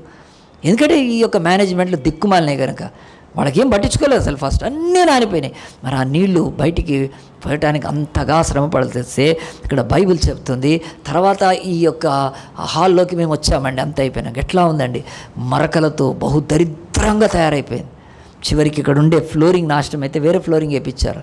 ఎంత చిన్న వర్షానికి నాశనం అయిపోతే ఆనాడు ప్రపంచంలో అంత పెద్ద జలప్రలయం తర్వాత భూమి ఎంత భయంకరం కనుక వాళ్ళు వచ్చి ఫస్ట్ ప్రొటెక్ట్ చేసుకోవాలి. వాళ్ళు ఏం కట్టుకోవాలి, ఎట్లా ఉండాలి, ఏం చేయాలి వాతావరణానికి అని చెప్పి అనుకోకుండా ఫస్ట్ బలిపీఠం కట్టడం ఏంటండి. సో బైబిల్ ఈరోజు మనకు నేర్పించే పాఠం ఇదే. దాంతో నేను ముగిస్తాను. షెల్టర్ కాదు, ఫస్ట్ ఆల్టర్ కట్టాడు. గట్టిగా చెప్పలు కొడదామా. నోవాహు మనసు ఎంత మంచిది అతంది. షెల్టర్ కట్టుకోకుండా ఆల్టర్ కట్టాడు. ఆల్టర్ అంటే బలిపీఠం, షెల్టర్ అంటే నివాసం. కనుక అతడు దేనికి ప్రాధాన్యత ఇస్తున్నాడు అంటే, ప్రభువా నా నివాసం కట్టుకోవడం కాదు, నీకు బలిపీఠం కట్టి. ఎందుకో తెలుసా, సంవత్సరం నుంచి నేను బలిపీఠం కట్టి ఆరాధించలేకపోయాను. All through 1 year I was in the ark. నేను ఈ యొక్క ఓడలో ఉండిపోయాను. ఓడలో రాళ్ళు దొరకవు. ఓడలో రాళ్ళు పెట్టి దాని మీద బలి అర్పించడానికి వీలు పడదు. అగ్ని పెట్టి కాలితే ఓడే తగలబడుతుంది. So it's not possible. కనుక 1 year నుంచి తప్పిస్తున్నాడు అతను. నేను దేవుణ్ణి ఆరాధించక 1 year అయింది, నేను బలి అర్పించక సంవత్సరం అయిపోయింది. ఇప్పుడు బయటకు వచ్చి ఫస్ట్ చేయాల్సింది నేను నా దేవుడికి ఆరాధన, కృతజ్ఞత చెల్లించాలి. ఎందుకు చెల్లించాలి? మొట్టమొదటిది అతనే, ప్రభువా భూమి మీద లక్షల కోట్ల మంది చచ్చిపోతే నన్ను జ్ఞాపకం చేసుకొని నా ఒక్క కుటుంబాన్ని కాపాడావే, నీకు ఏమిచ్చి నీ రుణం తీర్చుకో. ఇదిగో నీకు బలి అర్పిస్తున్నాను. ఈ భూమి మీద అంతకుముందు అది ఆస్తి, ఇది ఆస్తి. ఇక్కడ దాకా నోవాహు పొలము, అక్కడ దాకా నోవాహు పొలం, అక్కడ దాకా, ఆ తర్వాత వేరోడిది. ఇప్పుడు అట్లా కాదు, భూమి అంతా కూడా నోవాహుకి ఇచ్చేసాడు దేవుడు. నేను ఒక్కడిని. ఇప్పుడు భూపతి తను. భూపతి పేరు విన్నారా ఎప్పుడన్నా? భూపతి అంటే ఎవడో పేరు కాదు, కానీ భూపతి అంటే భూమికి అధిపతిని భూపతి అంటారు. కనుక యేసుక్రీస్తుకు భూపతులకు అధిపతి ఆయన యేసుక్రీస్తు. ఆయన కింగ్ ఆఫ్ కింగ్స్. కనుక ఇప్పుడు నోవాహు ఏమయ్యాడు? భూపతి అయిపోయాడు. ఇప్పుడు ఆయన ఒక పొలం తీసుకుంటే ఎవడొచ్చి ఇక్కడ దాకా నీది నాది అనేవాడు ఉన్నాడు. ఆయన కొడుకులకు, 3 కొడుకులకు భూమిని ఇచ్చేసేసాడని దేవుడు. దేవా నేనే పాటివాడిని, నేను ఇంతకుముందు ఓడగట్టకముందు నాకేదో కొంత పొలం ఉండింది, కొంత ఆస్తి ఉండింది, కొన్ని ఆ యొక్క నిర్మాణాలు ఉన్నాయి, ఏవో ద్రాక్షాలు. ఇప్పుడు భూమి అంతా ఆయనదే. ఎంత నన్ను జ్ఞాపకం చేసుకున్నావా దేవా? భూమిని నా చేతిలో పెట్టావా? ఆదామును సృష్టించినప్పుడు ఎట్లా ఆదాము చేతికి ఇచ్చావో, ఈ యొక్క జలప్రళయం తర్వాత నాకు ఇచ్చావే అని దేవుని ఆరాధిస్తున్నాడు. కనుక ఈరోజు వరకు ఈ యొక్క నోవాహు యొక్క కుమారులకు వచ్చిన ఆస్తి ఈ ప్రపంచంలో ఎప్పుడు ఎవరికి ఇవ్వలేరండి. ఎందుకో తెలుసా? నోవాహుకు 3 కొడుకులు, భూమంతా వాళ్ళదే. ఆ భూమి మీద మానవులంతా విస్తరించిపోయారు, ఈ 3 కుమారులే. కనుక ఒకసారి సైంటిస్టులు వాళ్ళు ఒక పరిశోధన చేసి మానవుల యొక్క స్కల్స్, ఈ యొక్క పుర్రెలు పరిశీలించారు. వాళ్ళు పుర్రెలు పరిశీలిస్తే ఒక పుర్రె పేరు వాళ్ళు ఏమని పెట్టారంటే హ్యామైట్ అన్నారు. ఒక పుర్రె పేరు జాఫైట్ అన్నారు. ఆ తర్వాత ఇంకొక పుర్రె పేరు షామైట్ అన్నారు. ఎవరు అనంటే వాళ్ళు సైంటిస్టులు చేసి 3 రకాలుగానే పుర్రెలు ఎందుకున్నాయని. ఆ సైంటిస్టులకు బైబిల్తో ఏమి పర్లేదు, బైబిల్ నమ్మరు అసలు. వాళ్ళు వెళ్ళి శోధన చేస్తే, పరిశోధిస్తే తెలిసింది ఏంటంటే భూమి మీద అన్ని స్కల్స్ 3 రకాలుగానే ఉన్నాయి. అవి ఏమిటంటే నోవాహు యొక్క 3 కుమారులు, షేము, హాము, యాపెతు. గట్టిగా చెప్పాలి కొడదామా? ఈ సైన్స్ని ఎవడు మార్చగలుగుతాడు? ఎవడు మార్చరు కదా. ఆ 3 కుమారులకు సమస్త భూమిని దేవుడు ఇచ్చేసాడండి. మానవులందరూ కూడా షేము, హాము, యాపెతు పిల్లలమే మనమందరం కూడా. ఏదో ఒక రకంగా షేము నుంచి అబ్రహాం వాళ్ళు వచ్చారు, హాము నుంచి ఆఫ్రికన్స్ వచ్చారు, యాపెతు నుంచి మనలాంటి వాళ్ళు వచ్చారు, ఏషియన్స్ వచ్చారు. ఇదంతా స్టడీ కనుక విపరీతంగా చేస్తాం మేము స్టడీ.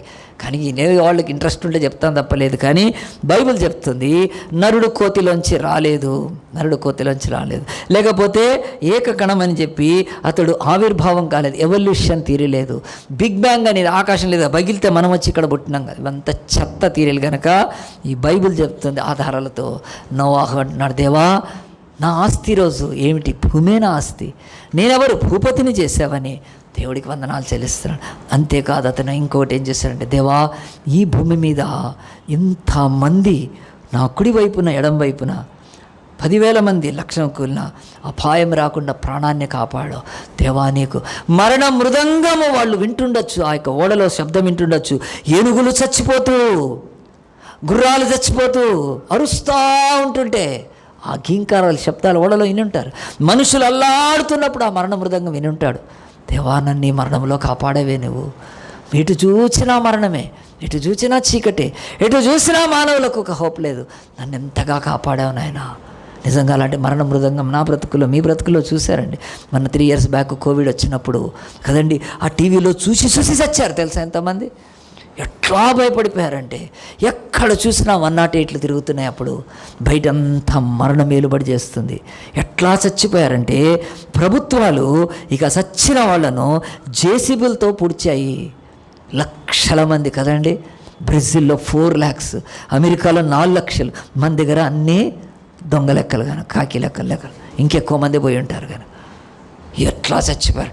హాస్పిటల్కి వెళ్తే మరణం మృదంగం అండి, ఏడుస్తున్నారు, ఇట్లా అల్లాడుతున్నారు, బచావు బచావు కాపాడండి అని. ఏంటి భూమి మీద మరణ మృదంగం మన బ్రతుకులో చూసామండి కోవిడ్లో, తెలుసా? ఎటు చూచినా మరణమే, మరణ ఛాయలు భూమి మీద కమ్ముకున్నాయి. దీనికి 1000 రెట్లు ఆ రోజు నోవాహు చూశాడు కదా, ఎటు చూసినా మరణం. ఇంత మరణములో ప్రభువా నన్ను కాపాడవే అని, నీకేమిచ్చి రుణం తీర్చుకోలేనని షెల్టర్ కాదు ఆల్టర్ రాళ్ళు పెట్టి బలి అర్పించాడు. ప్రియ దేవుని బిడ్డలారా, ఇది బైబిల్ ఏం చెప్తుందంటే, ఈ యొక్క మానవులకు ఆ యొక్క నోవాహు 1 year 17 daysకి ఆయన ఏం చేశాడంటే కృతజ్ఞత బలి అర్పించాడు దేవునికి. అక్కడ దహన బలి ఉంది కానీ వాళ్ళకి అప్పుడు బలిలో డిఫరెన్స్ లేదు. కృతజ్ఞతతో దేవునికి బలి అర్పించాడు. ఎంత మంచి మనసుతో అంటే, ప్రభువా నన్ను కాపాడిన దేవుడు, నన్ను హెచ్చించిన దేవుడు, నన్ను ఈ భూమికి అధిపతిగా చేసేసావే అదని చెప్పి వెంటనే ఏం చేశాడు, ఆ కృతజ్ఞత నిండిన హృదయంతో త్వరగా బలిపీఠం కట్టాడు.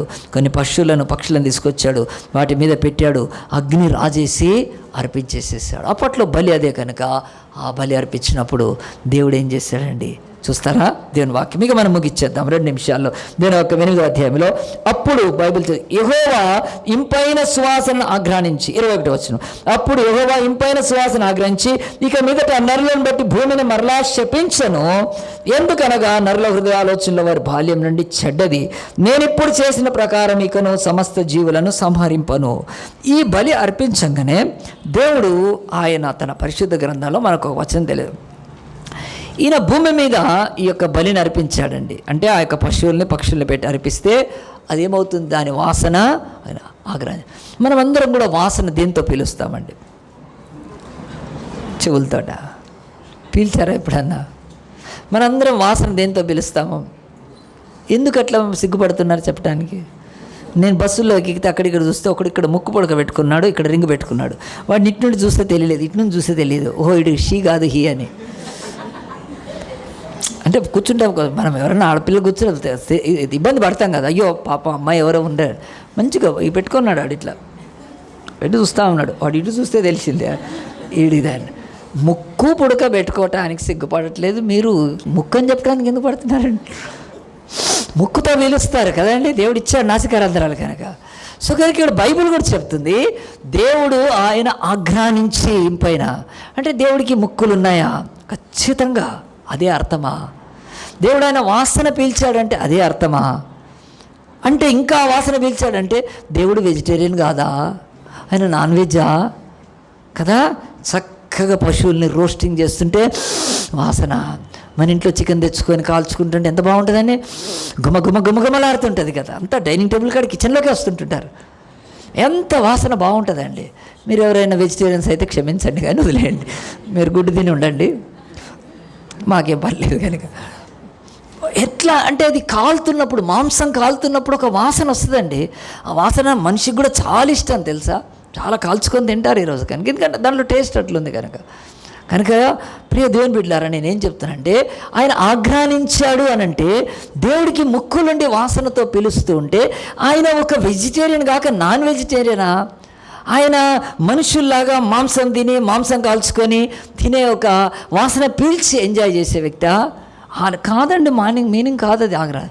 బైబిల్లో అన్నీ కూడా మనం అర్థం చేసుకోవటానికి ఆ యొక్క అలంకారంగా ఉంటాయి, అక్షరార్థంగా ఉంటాయి, ఆత్మీయంగా ఉంటాయి. నా చర్చిలో మీకు అందరికీ తెలుసు, ఎన్నోసార్లు చెప్పాను, అలంకారంగా ఉంటాయి, అక్షరార్థంగా ఉంటాయి, అతను ఆత్మీయంగా ఉంటాయి. కనుక ఇక్కడ స్పిరిచువలే, ఇది ఆత్మీయంగా తీసుకోవాలి.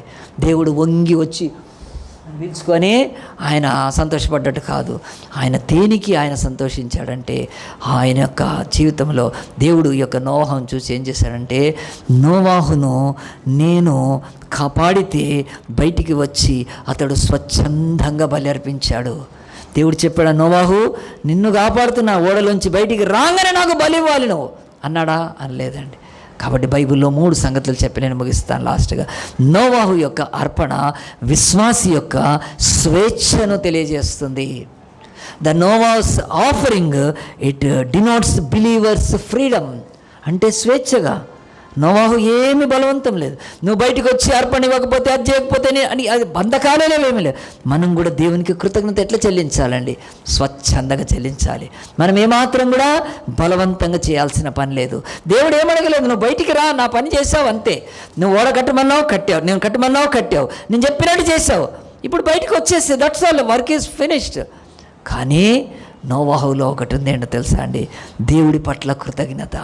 సో నోవాహు అర్పణ మొదట ఫ్రీడమ్. మీరెవ్వరు చర్చికి బలవంతంగా రావద్దండి, ఎవ్వరు బలవంతంగా ప్రార్థన చేయొద్దు, ఎవ్వరు బలవంతంగా అర్పణలు తేవద్దు, ఎవ్వరు బలవంతంగా ఆరాధన చేయవద్దు కదా. మేము ఇక్కడంతా ఆరాధన చేస్తుంటే చేతులు ఎత్తమంటాం, కొంతమంది ఎత్తరు, ఏం నో ప్రాబ్లం, చేయదు నీకు కదా. నీ చేతులు ఎవరిచ్చారా? దేవుడు. కనుక చేతుల్లో మేకులు కూడా ఆయన అనుభవించిన, నువ్వు చేతులు ఎత్తలేకపోతే నీ దరిద్రం అది, అంతే. రేపు నువ్వు ఆ చేతితో ఏ పని చేసినా ఏం కాదు కదా.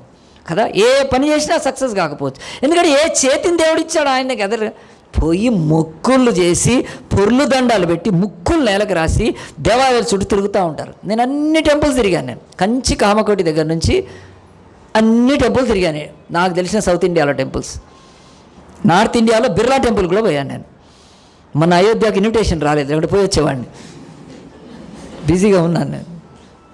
నాకేం లేదండి, చూస్తాను వాళ్ళని అక్కడ ఆరాధించిన అలా గతి చూస్తాను నేను, అలా బాధ చూస్తాను. వాళ్ళ యొక్క పొర్లు దండాలు.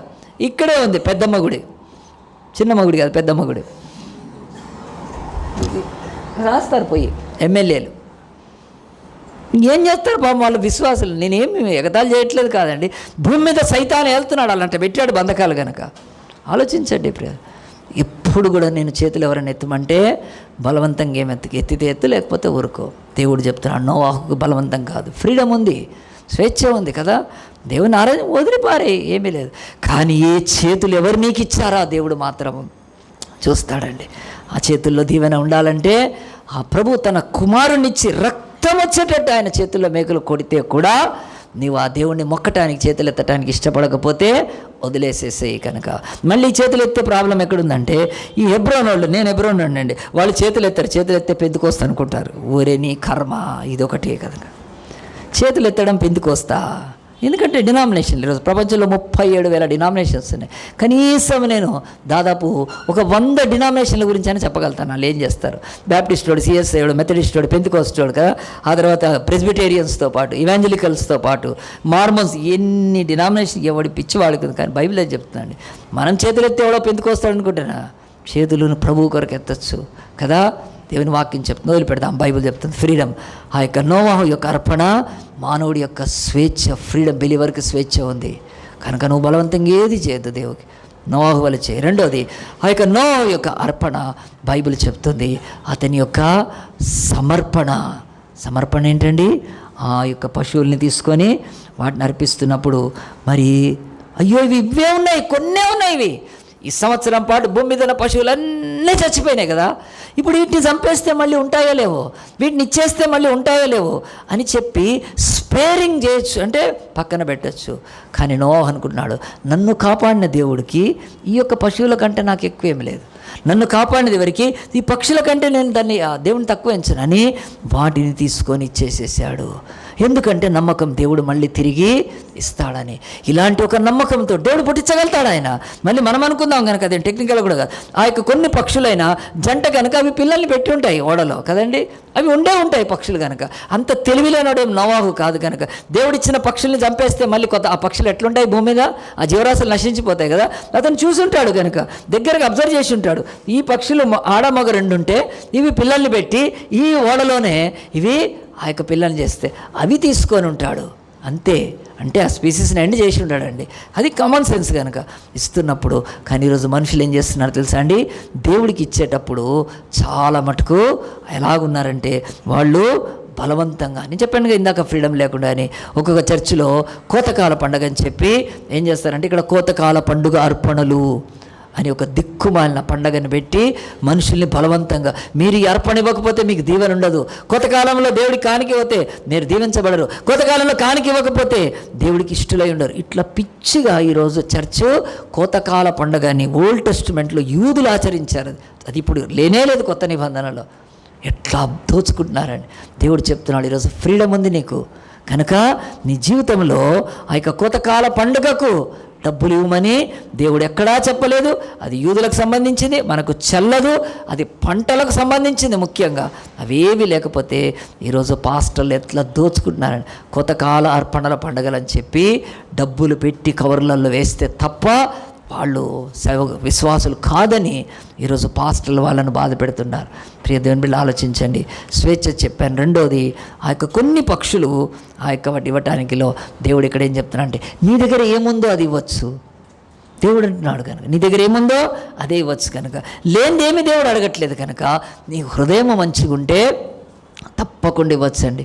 మేము 25 ఏళ్ల క్రితం నేను పాస్టర్ అమ్మ గట్కేసర్లో అన్నోజిగూడలో ఒక మందిరం కట్టామండి. ఆ రోజు మా దగ్గర ఏమీ డబ్బులు లేవు. ఒక సిమెంట్ బ్యాగ్ 60 రూపీస్ అయితే అక్కడ ఉన్న విశ్వాసులు 20 ఇచ్చేవాళ్ళు. ఒక్క సిమెంట్ బ్యాగ్ 60 రూపాయలకి ఇవ్వటానికి అంతా పేదలు. వాళ్ళ మధ్యలో మేము పనిచేసి కానీ మా దగ్గర ఉన్న ఏం పెట్టాలి. మందిరం కట్టాము. ఎవరిని అడగలేదు, దేవుడు ఇచ్చాడు. అది పూర్తి చేసినాక మా జీవితాలలో అది ఇనాగ్రేషన్ చేయడానికి, డెడికేషన్ చేయడానికి డబ్బులు లేవు మా దగ్గర. ఏం చేయాలి మరి? పాస్టర్ గారు, ఒక పెద్ద పాస్టర్ గారు వస్తా అన్నారు, డేట్ ఇచ్చారు. మరి అది వచ్చిన వాళ్ళందరికీ ఆహారం పెట్టాలి కదా, మంచి ఆ యొక్క లంచ్ విందు ఏర్పాటు ఏమీ లేదండి. అప్పుడు పాస్టర్ మాకు నెక్లెస్ ఉండేది, పెళ్లి నెక్లెస్ కదా. మరి ఎవరు పెట్టారో నాకైతే తెలియదు. కనుక నాకు మైబుల్గా అమ్మాయి కనుక మా అమ్మోళ్ళు పెట్టారా, వాళ్ళ అమ్మోళ్ళు పెట్టారా, ఇద్దరు తల్లులకు దండం అండి. ఎవరికైనా నన్ను ఏమనుకోవద్దు. కానీ ఆ నెక్లెస్ ఏం చేశాను తెలుసా? చక్కగా తీసుకొని పోయి సిపిఎల్ అనండి, ఇక్కడ అంబర్పేటలో చే నెంబర్కి వెళ్ళేటప్పుడు సిపిఎల్ అని వస్తుంది, సెంట్రల్ పోలీస్ లైన్, పోలీసు ఆ యొక్క లైన్స్ కదా అంబర్పేటలో శ్రీరామ్. ఆ రోడ్డులో ఒక పాన్ బ్రోకర్ ఉన్నాడండి. పాన్ బ్రోకర్ అంటే యొక్క కుదువలు పెట్టుకునేవాళ్ళు. తీసుకెళ్ళి నెక్లెస్ నేనే పెట్టానండి. పెడితే 5,000 వచ్చినాయి ఆ రోజు. 5,000 మా దగ్గర ఉన్న డబ్బు పెట్టి మేము ఒక 70 మంది పాస్టర్లు వచ్చారు. మంచి విందు చేసి ఆ చర్చ్ డెడికేట్ చేసేసామండి. ఆ రోజు మా దగ్గర ఏమున్నాయి కదా, మా దగ్గర ఉన్నాయి. ఏం బంగారం పెట్టుకొని ఏం చేస్తాం? ఎవరిని అడగలేదండి, అది పెట్టామండి. దేవుడు ఆ రోజు ఆ యొక్క నెక్లెస్, మా మ్యారేజ్ పెళ్ళికి పాస్టర్ మాకు ఇచ్చిన నెక్లెస్ కూడా తీసుకెళ్ళి కుదవ పెట్టేసేసి మేము ప్రభు కొరకు మందిరం సేవ చేస్తాం. మరి అక్కడ ఉన్న వాళ్ళు పేదవాళ్ళు, వడ్రోళ్ళు, మాదిగోళ్ళు, మాలోళ్ళు, ఇరికిలోళ్ళు, డప్పులోళ్ళు, మరాఠీ వాళ్ళు, 10 పేద తెగలు వాళ్ళు. అసలు వాళ్ళు పాపం మా చర్చ్ ఫంక్షన్ ఏం చేయగలుగుతారండి? చేయలేరు. కనుక ఆ రోజు నెక్లెస్ పెట్టిస్తే నేను చెప్తున్నానండి, నా దగ్గర ఉన్నవి నేను ఇచ్చామంతే. దేవుడు అంతే చూశాడండి. ఈరోజు దేవుడు మాకు ఒకవేళ మేము ఆ రోజు చేసిన దానికి 100 రెట్లు ఇస్తుంటే నేను అసలు ఈ బైబిలే పట్టుకునేవాడిని కాదండి, బైబిల్ వదిలిపెట్టేసేవాడిని. దేవుడు మేము చేసిన దానికి మాకు 100 రెట్లు ఇవ్వలేదండి. ఆయన 100 రెట్లు ఇవ్వలేదు. నేను చెప్తాను, నాకు 1000 రెట్లు ఇచ్చాడు దేవుడు. 1000 టైమ్స్ ఇచ్చాడండి దేవుడు. ఆ మంచి దేవుడు నేను ఎరుగుతాను. కనుక నా దేవుడికి నేను ఏదైనా ఇస్తే నాకు ఎప్పుడు నాకు తక్కువ కాలేదు. కనుక నేను ఇచ్చే మనసు కూడా నాకు దేవుడు ఇచ్చాడేమో. కనుక నేనేం గొప్పగా చెప్పుకోవట్లేదు. మరి ఆ రోజు కదా పాస్టర్ అమ్మ నువ్వు నెక్లెస్ పెడితే నేను వెళ్ళిపోతా అందా? నేను ఇంటికి అనలేదు. దేవుడు అలాంటి చక్కటి మరి ఆ యొక్క సేవకు ఇష్టపడేదేవారు. మరి ఈరోజు అండి, మరి దేవుడు నేను 1000 రెట్లు ఎందుకు అంటున్నా అండి? ఈరోజు మనం ఆ యొక్క ఓఆర్ఆర్లో కట్టిన ప్రాజెక్ట్ అది 4 crores అవుతుందండి. అది 4 కోట్ల ప్రాజెక్ట్. అది ఒక్క రూపాయి అడగలేదు కదా. మీరే దేవుని బిడ్డలకు ఇస్తున్నారు. నేను కూడా అలాగున్న మాకున్నది ఏదో పెట్టేస్తున్నాము. 4 crores ప్రాజెక్ట్ మనం చేస్తున్నాము, చేసాము. ఇంకా చేయొచ్చు ఎంతో. కనుక దేవుడు ఎట్లా ఇచ్చాడండి?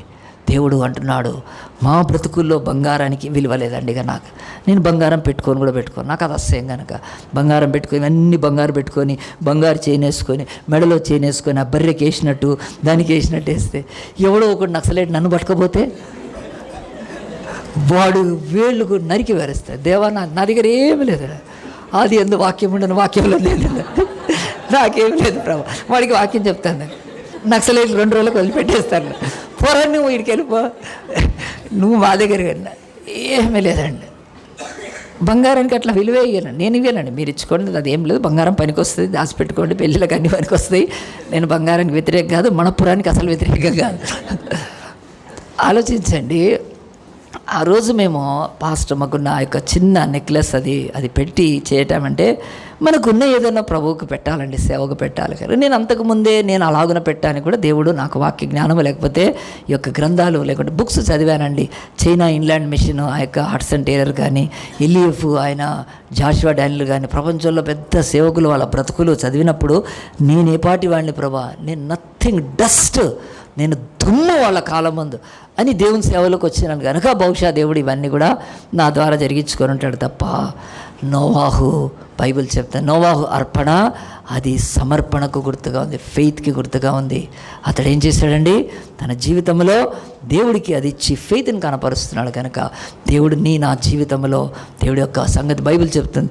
ఆ యొక్క నోవాహు అర్పణ మన బ్రతుకుల్లో స్వేచ్ఛకు గుర్తు, నోవాహు అర్పణ మన బ్రతుకుల్లో అది సమర్పణ గుర్తు.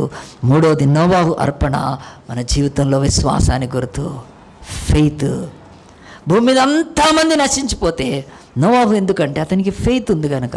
ఆ ఫెయిత్ మన జీవితాల్లో ఎంత ఉందో, మనం దేవుణ్ణి అర్పించినప్పుడు, దేవుణ్ణి ప్రేమించినప్పుడు అది విశ్వాసంతో చేసేదే కనుక ఈ రోజు వరకు నోవాహు ఫెయిత్ అలాగున రాశాడు దేవుడు.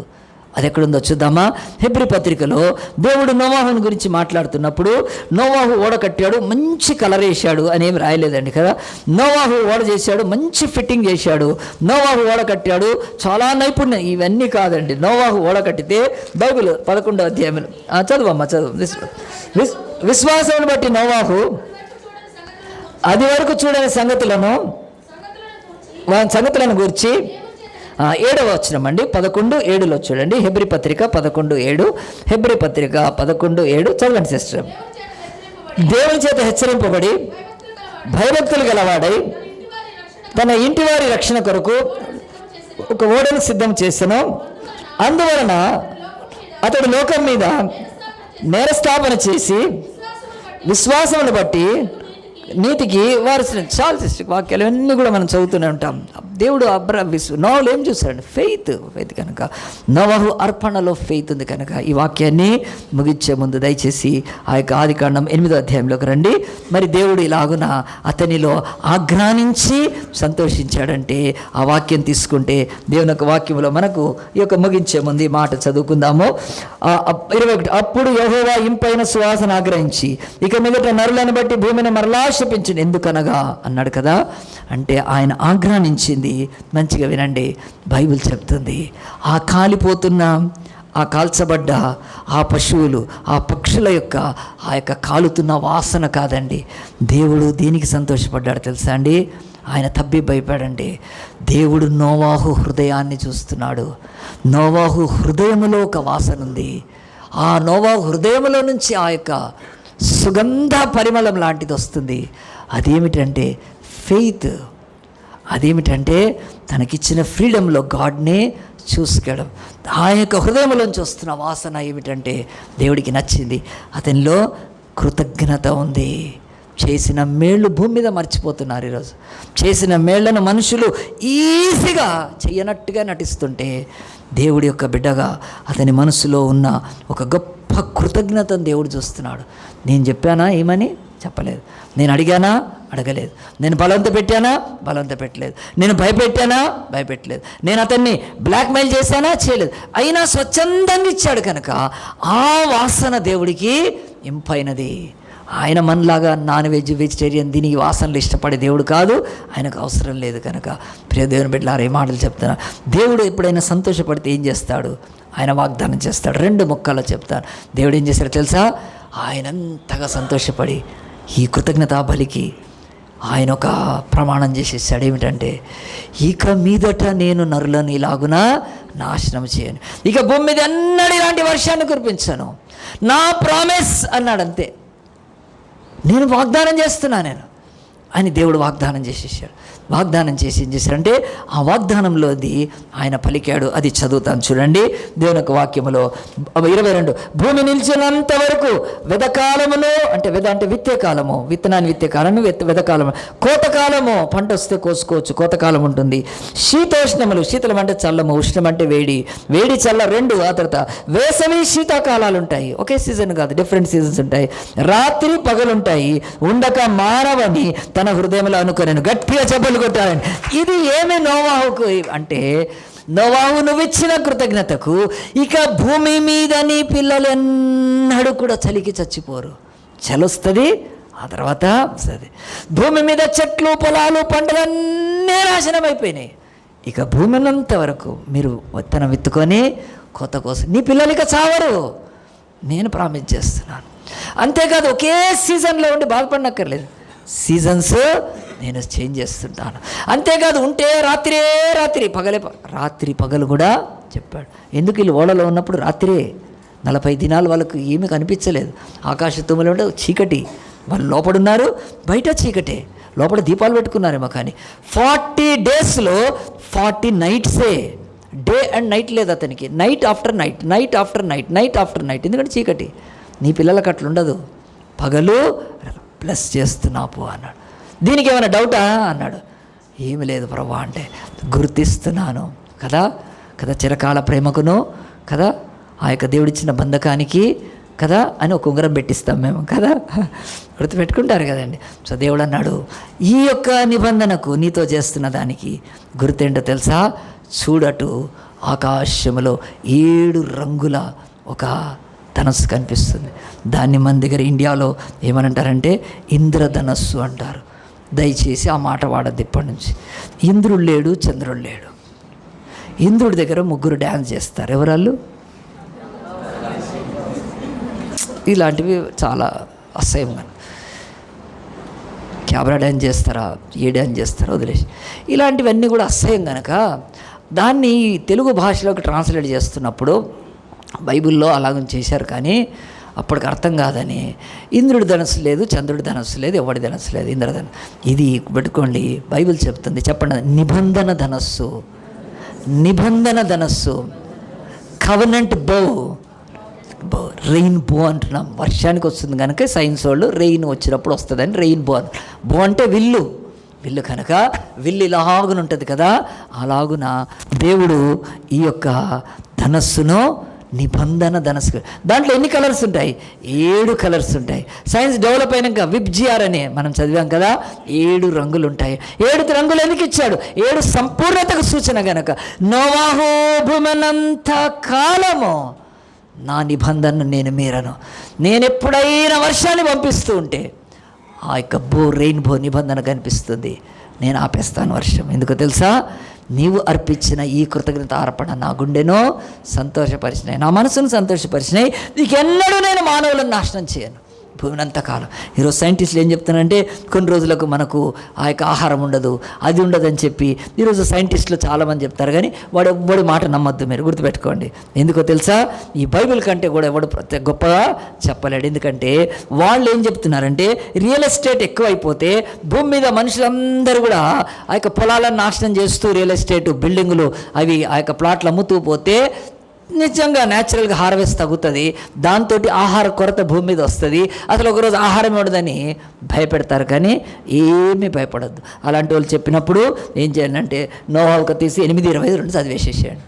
ఇంకేం కాదు, ఏం బియ్యం ఎంత ధర పెరిగినా దొరుకుతుంది, బియ్యమే తినచ్చు, కందిపప్పు ఎంత పెరిగినా దొరుకుతుంది. దేవుడు మా చెప్తున్నాడు, దేవుడు చెప్పాడు కనుక ఎవ్వడు సైంటిస్ట్ చెప్పింది నమ్మనక్కర్లేదండి. కనుక వాళ్ళ చేతుల్లో ఏమీ లేవు. కనుక మన కోవిడ్ వస్తే 2 చేతులు ఎత్తేసారు సార్. సైంటిస్టులు ఏం చేశారు? ఏం చేయలేకపోయారు, బతికించలేకపోయారు. కనుక బైబిల్ చెప్తుంది నోవాహు యొక్క అర్పణ ఏం తీసుకొచ్చిందంటే నిబంధనను తీసుకొచ్చింది. తన తరతరాల పిల్లలమైన మనము ఇప్పటికీ భూమి మీద ఉన్నామంటే ఆ రోజు కృతజ్ఞత అర్పణ అర్పించాడు. ప్రియ దేవుని బిడ్డలారా, నేను ఎందుకు ఈ మాటలు చెప్తున్నానంటే ఒక చిన్న ఇలస్ట్రేషన్ చెప్పి నేను మూసేస్తాను. బైబిల్ ప్రియ దేవుని బిడ్డ ఆలోచించండి. ఇదే చర్చిలో 2 ఆరాధనలు ఉన్నాయి కదా. మార్నింగ్ 8కి ఉంటుంది, రెండోది 10కి ఉంటుంది.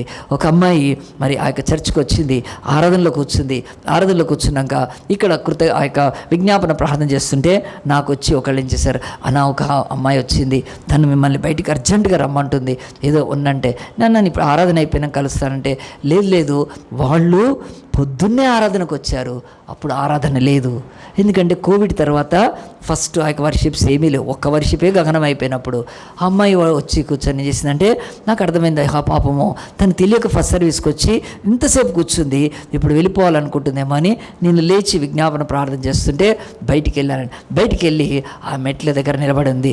చూసింది, ప్రైజ్ లార్డ్ అని చెప్పింది. ప్రైజ్ లార్డ్ అంటే నా బాగున్నాను అంటే దాన్ని చూస్తేనే తెలుస్తుంది తను పెళ్ళి కూతురులాగా ఉంది, రీసెంట్గా మ్యారేజ్ అయినట్టుందేమో. ఆ తర్వాత ఏం చేస్తుంది, తను ఒక ఆఫరింగ్ కవర్ తీసి నా చేతిలో పెడుతుంది. ఏంటన్నా నా పెళ్ళయిందని చెప్పి తన హస్బెండ్ని పిలిచింది, ఇద్దరిని పరిచయం చేసింది. అప్పుడు అందరు దిగుతూ ఉన్నారు, మెట్లలోకి దిగుతూ ఉన్నారు. నేను ఇక్కడ పక్కకి మీరు ఉండండి అంటే, లేదన్నా మేము ట్రైన్ బుక్ చేసుకున్నాము, మేము వెళ్ళిపోవాలి, మాకు బస్సు ఆ ట్రైన్ మిస్ అయిపోతుంది, మేము 8 o'clock వర్షిప్కి వచ్చి 10కి వెళ్ళిపోదాం అనుకున్నాము, మాకు తెలియదు ఇక్కడ వర్షిప్ అది క్లోజ్ అయిందని చెప్పి అన్నప్పుడు నాకెంత సంతోషం అండి. 5 ఏళ్ల క్రితం ఈ చర్చికి వచ్చి వెళ్ళిపోయిందండి అమ్మాయి. కానీ మరి ఈ పాస్టర్ని నేను పెళ్ళికి పిలవలేకపోయాను, నాకు మంచి వాక్యం నేర్పించాడు, నేను పెళ్ళికి పిలవలేకపోయాను చేయను. కానీ ఎంత కృతజ్ఞతతో అండి తన భర్తను తీసుకొచ్చిందండి. ఆ యొక్క అబ్బాయి కూడా రావాలని ఏముందండి, పెళ్ళి కొడుకు కదా, ఆ అబ్బాయి వచ్చాడు. వచ్చి వాళ్ళతో కదా, వాళ్ళ అత్త మామ ఇంకెవరో ఉన్నారండి రిలేటివ్స్, వాళ్ళ చెల్లెలు వస్తారు కదా కొత్త పెళ్ళి కొడుకు కనుక, వాళ్ళందరూ నిలబడ్డారండి. నిలబడితే అక్కడ నేను ఆ మెట్ల దగ్గర ప్రార్థన చేశానండి.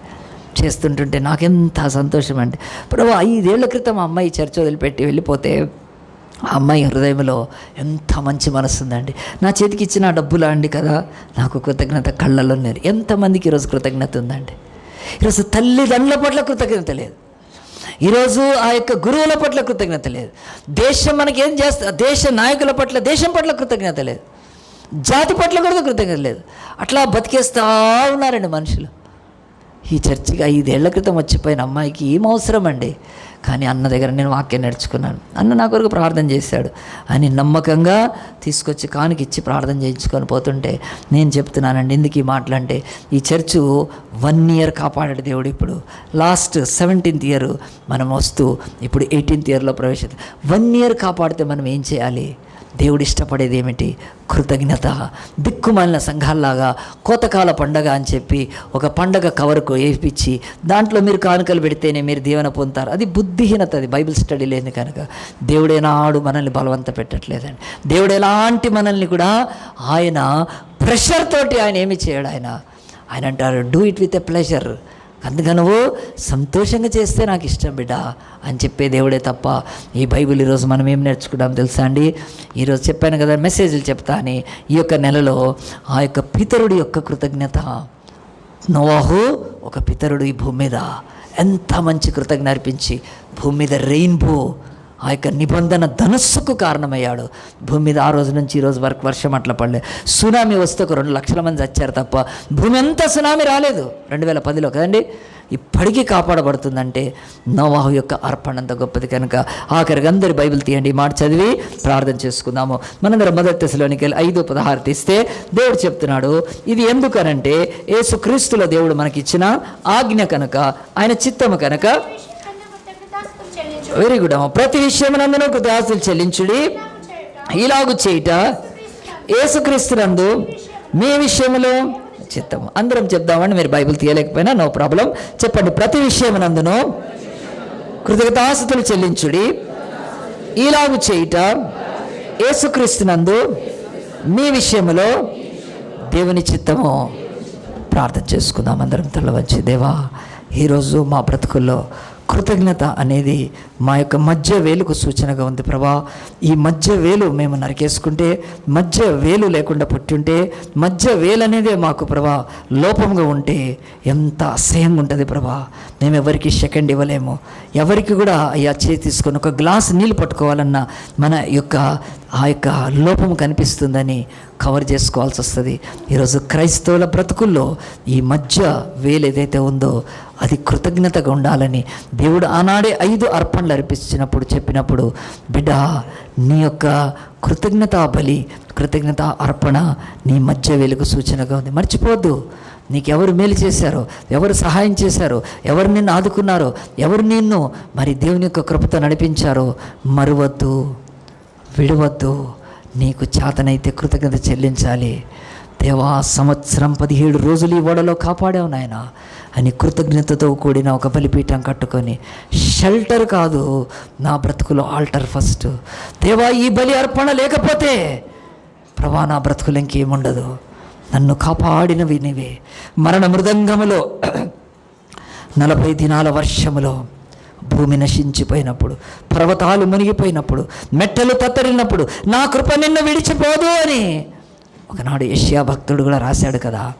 మన బ్రతుకుల్లో నోవాహు కాలంలో యెషయా గ్రంథం లేదు కదా, కానీ అతడు నమ్మాడు. అతడు దేవునికి కృతజ్ఞతలు చెల్లించాడు. ఈరోజు నీకు కృతజ్ఞత ఉందా? నీ తల్లిదండ్రుల పట్ల కృతజ్ఞత లేకపోతే నువ్వు ఈ భూమి మీద సరైన బతుకు బతకట్లేదు.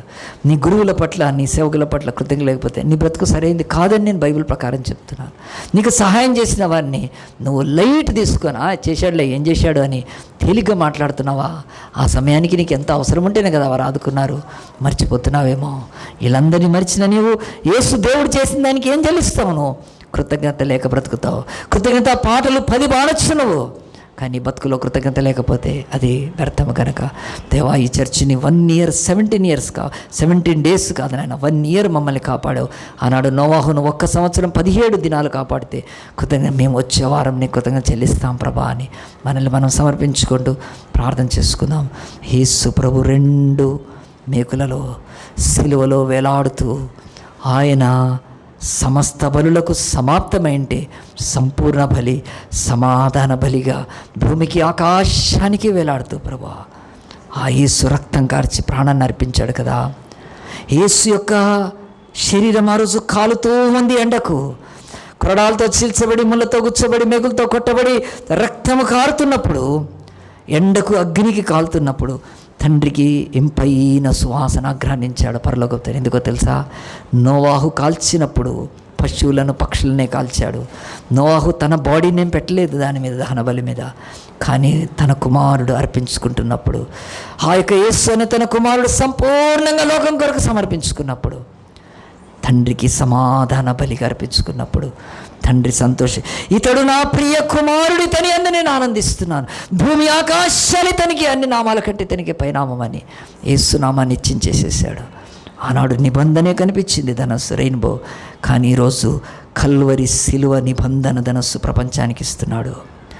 2 కర్రలు ఇలాగున పెట్టినప్పుడు పైకి బాణము కాదు, కిందికి దిగి పాతాళానికి ఆయన పైకి లేచి ఈరోజు ప్రభు కల్వరి కంటే, సిలువ కంటే గొప్ప నిబంధన ఈరోజు ప్రపంచానికి ఏది దొరకలేదు.